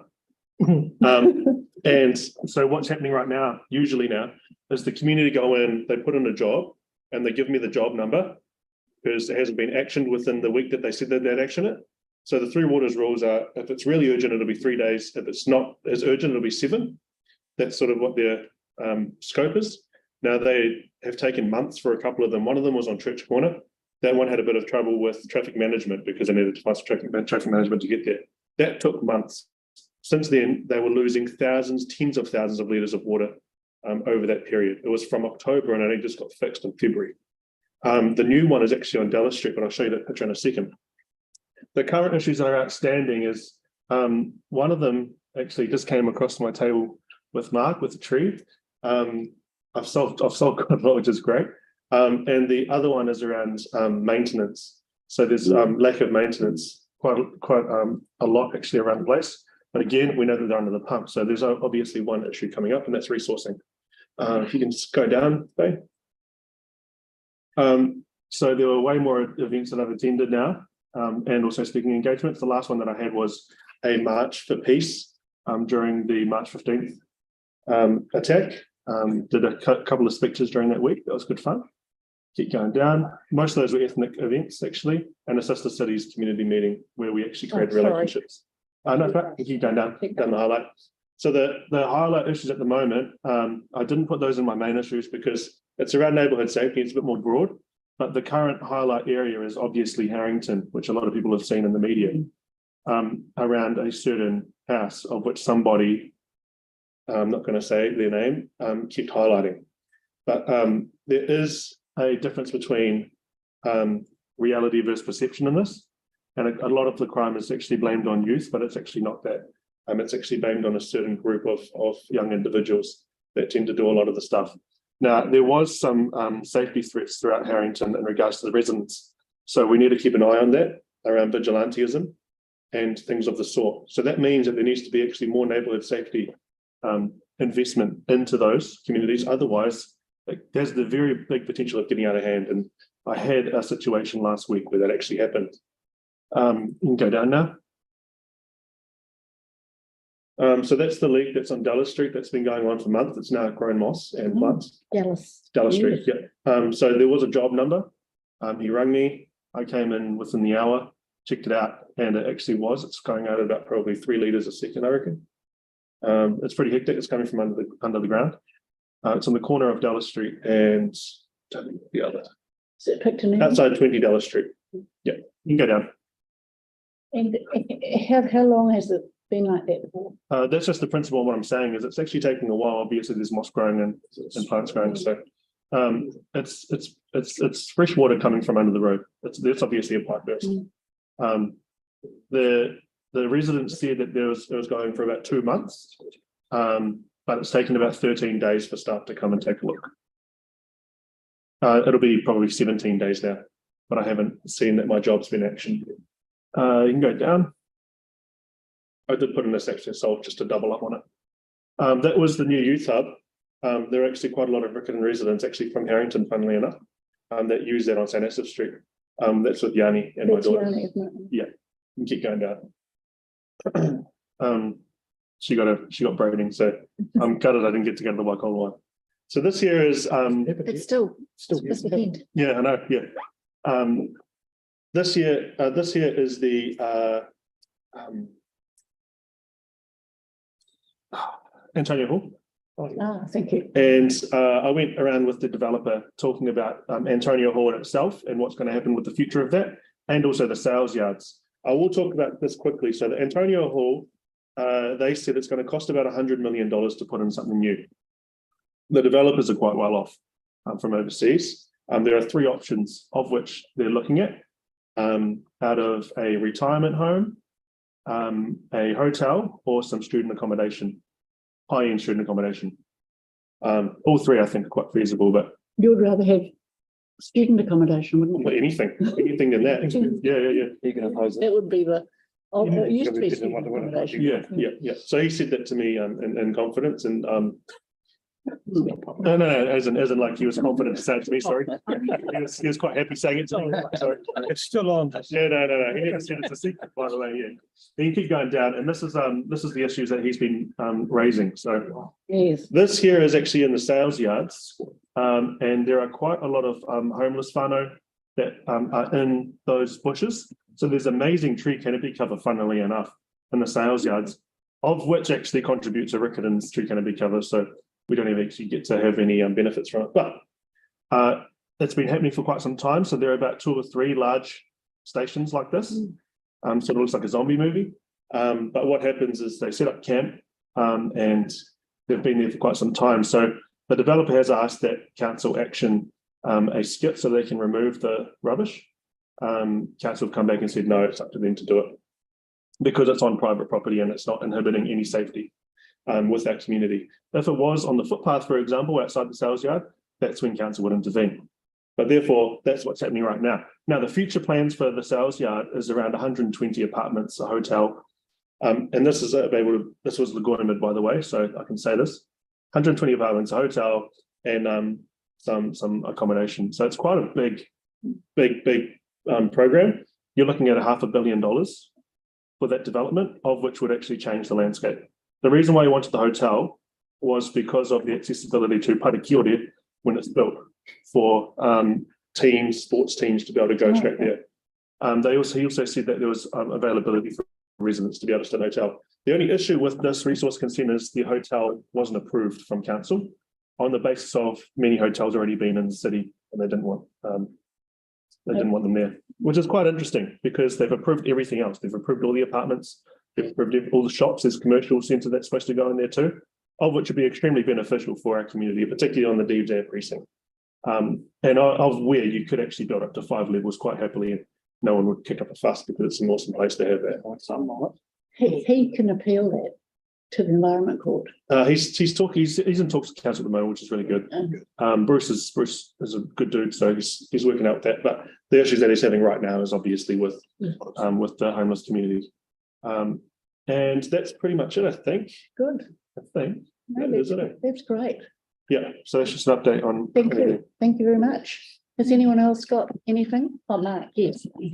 Sorry, I'm sharing this badly. Not a problem. Just a quick update. I've had some good communications with both Waka Kotahi and Kiwi Rail, and managed to make some good contacts in there to start progressing a number of issues. So thanks to James Cagle from Waka Kotahi, he's been instrumental and absolutely magnificent. And on that note, I have a meeting lined up for tomorrow morning with Kiwi Rail, some of our traffic engineers from council, and hopefully Waka Kotahi as well. So you simply ask for it and you get it. And hopefully we'll make some progress on Countdown Quarter. Thank you. Any news about when the pools open, the pool and library? For the Maratiki, no further update other than they should be completed end of this year and opening early next year. Great. Thank you. Anything else here? Sarah, myself? No. No. Thank you. I don't know before, Yes, thank you. it's not being touched, which is a good thing for now. Good. It's good. It's not being touched. Can I forwards? add in, I've caught up with Bailey this afternoon to see if we can't progress a safety meeting in Hornby as well. So we can get that back happening again. We'll come along to yours as well and see how that goes through your job. That's great. Thank you very much. And I normally conclude by 7 o'clock. So I'm sorry it's gone over, but we did have to have that debate. Thank you, everyone, and all the best. And we'll see you at a briefing, if not in person on Zoom. Yeah. Thank you much. Thank you. We had some of them. No, but it doesn't need to be. No, It wasn't on the original agenda. They had a. On the trees around the. Yeah, around the tree. Yeah. I haven't had a response. Was there really people there? Yeah, it was.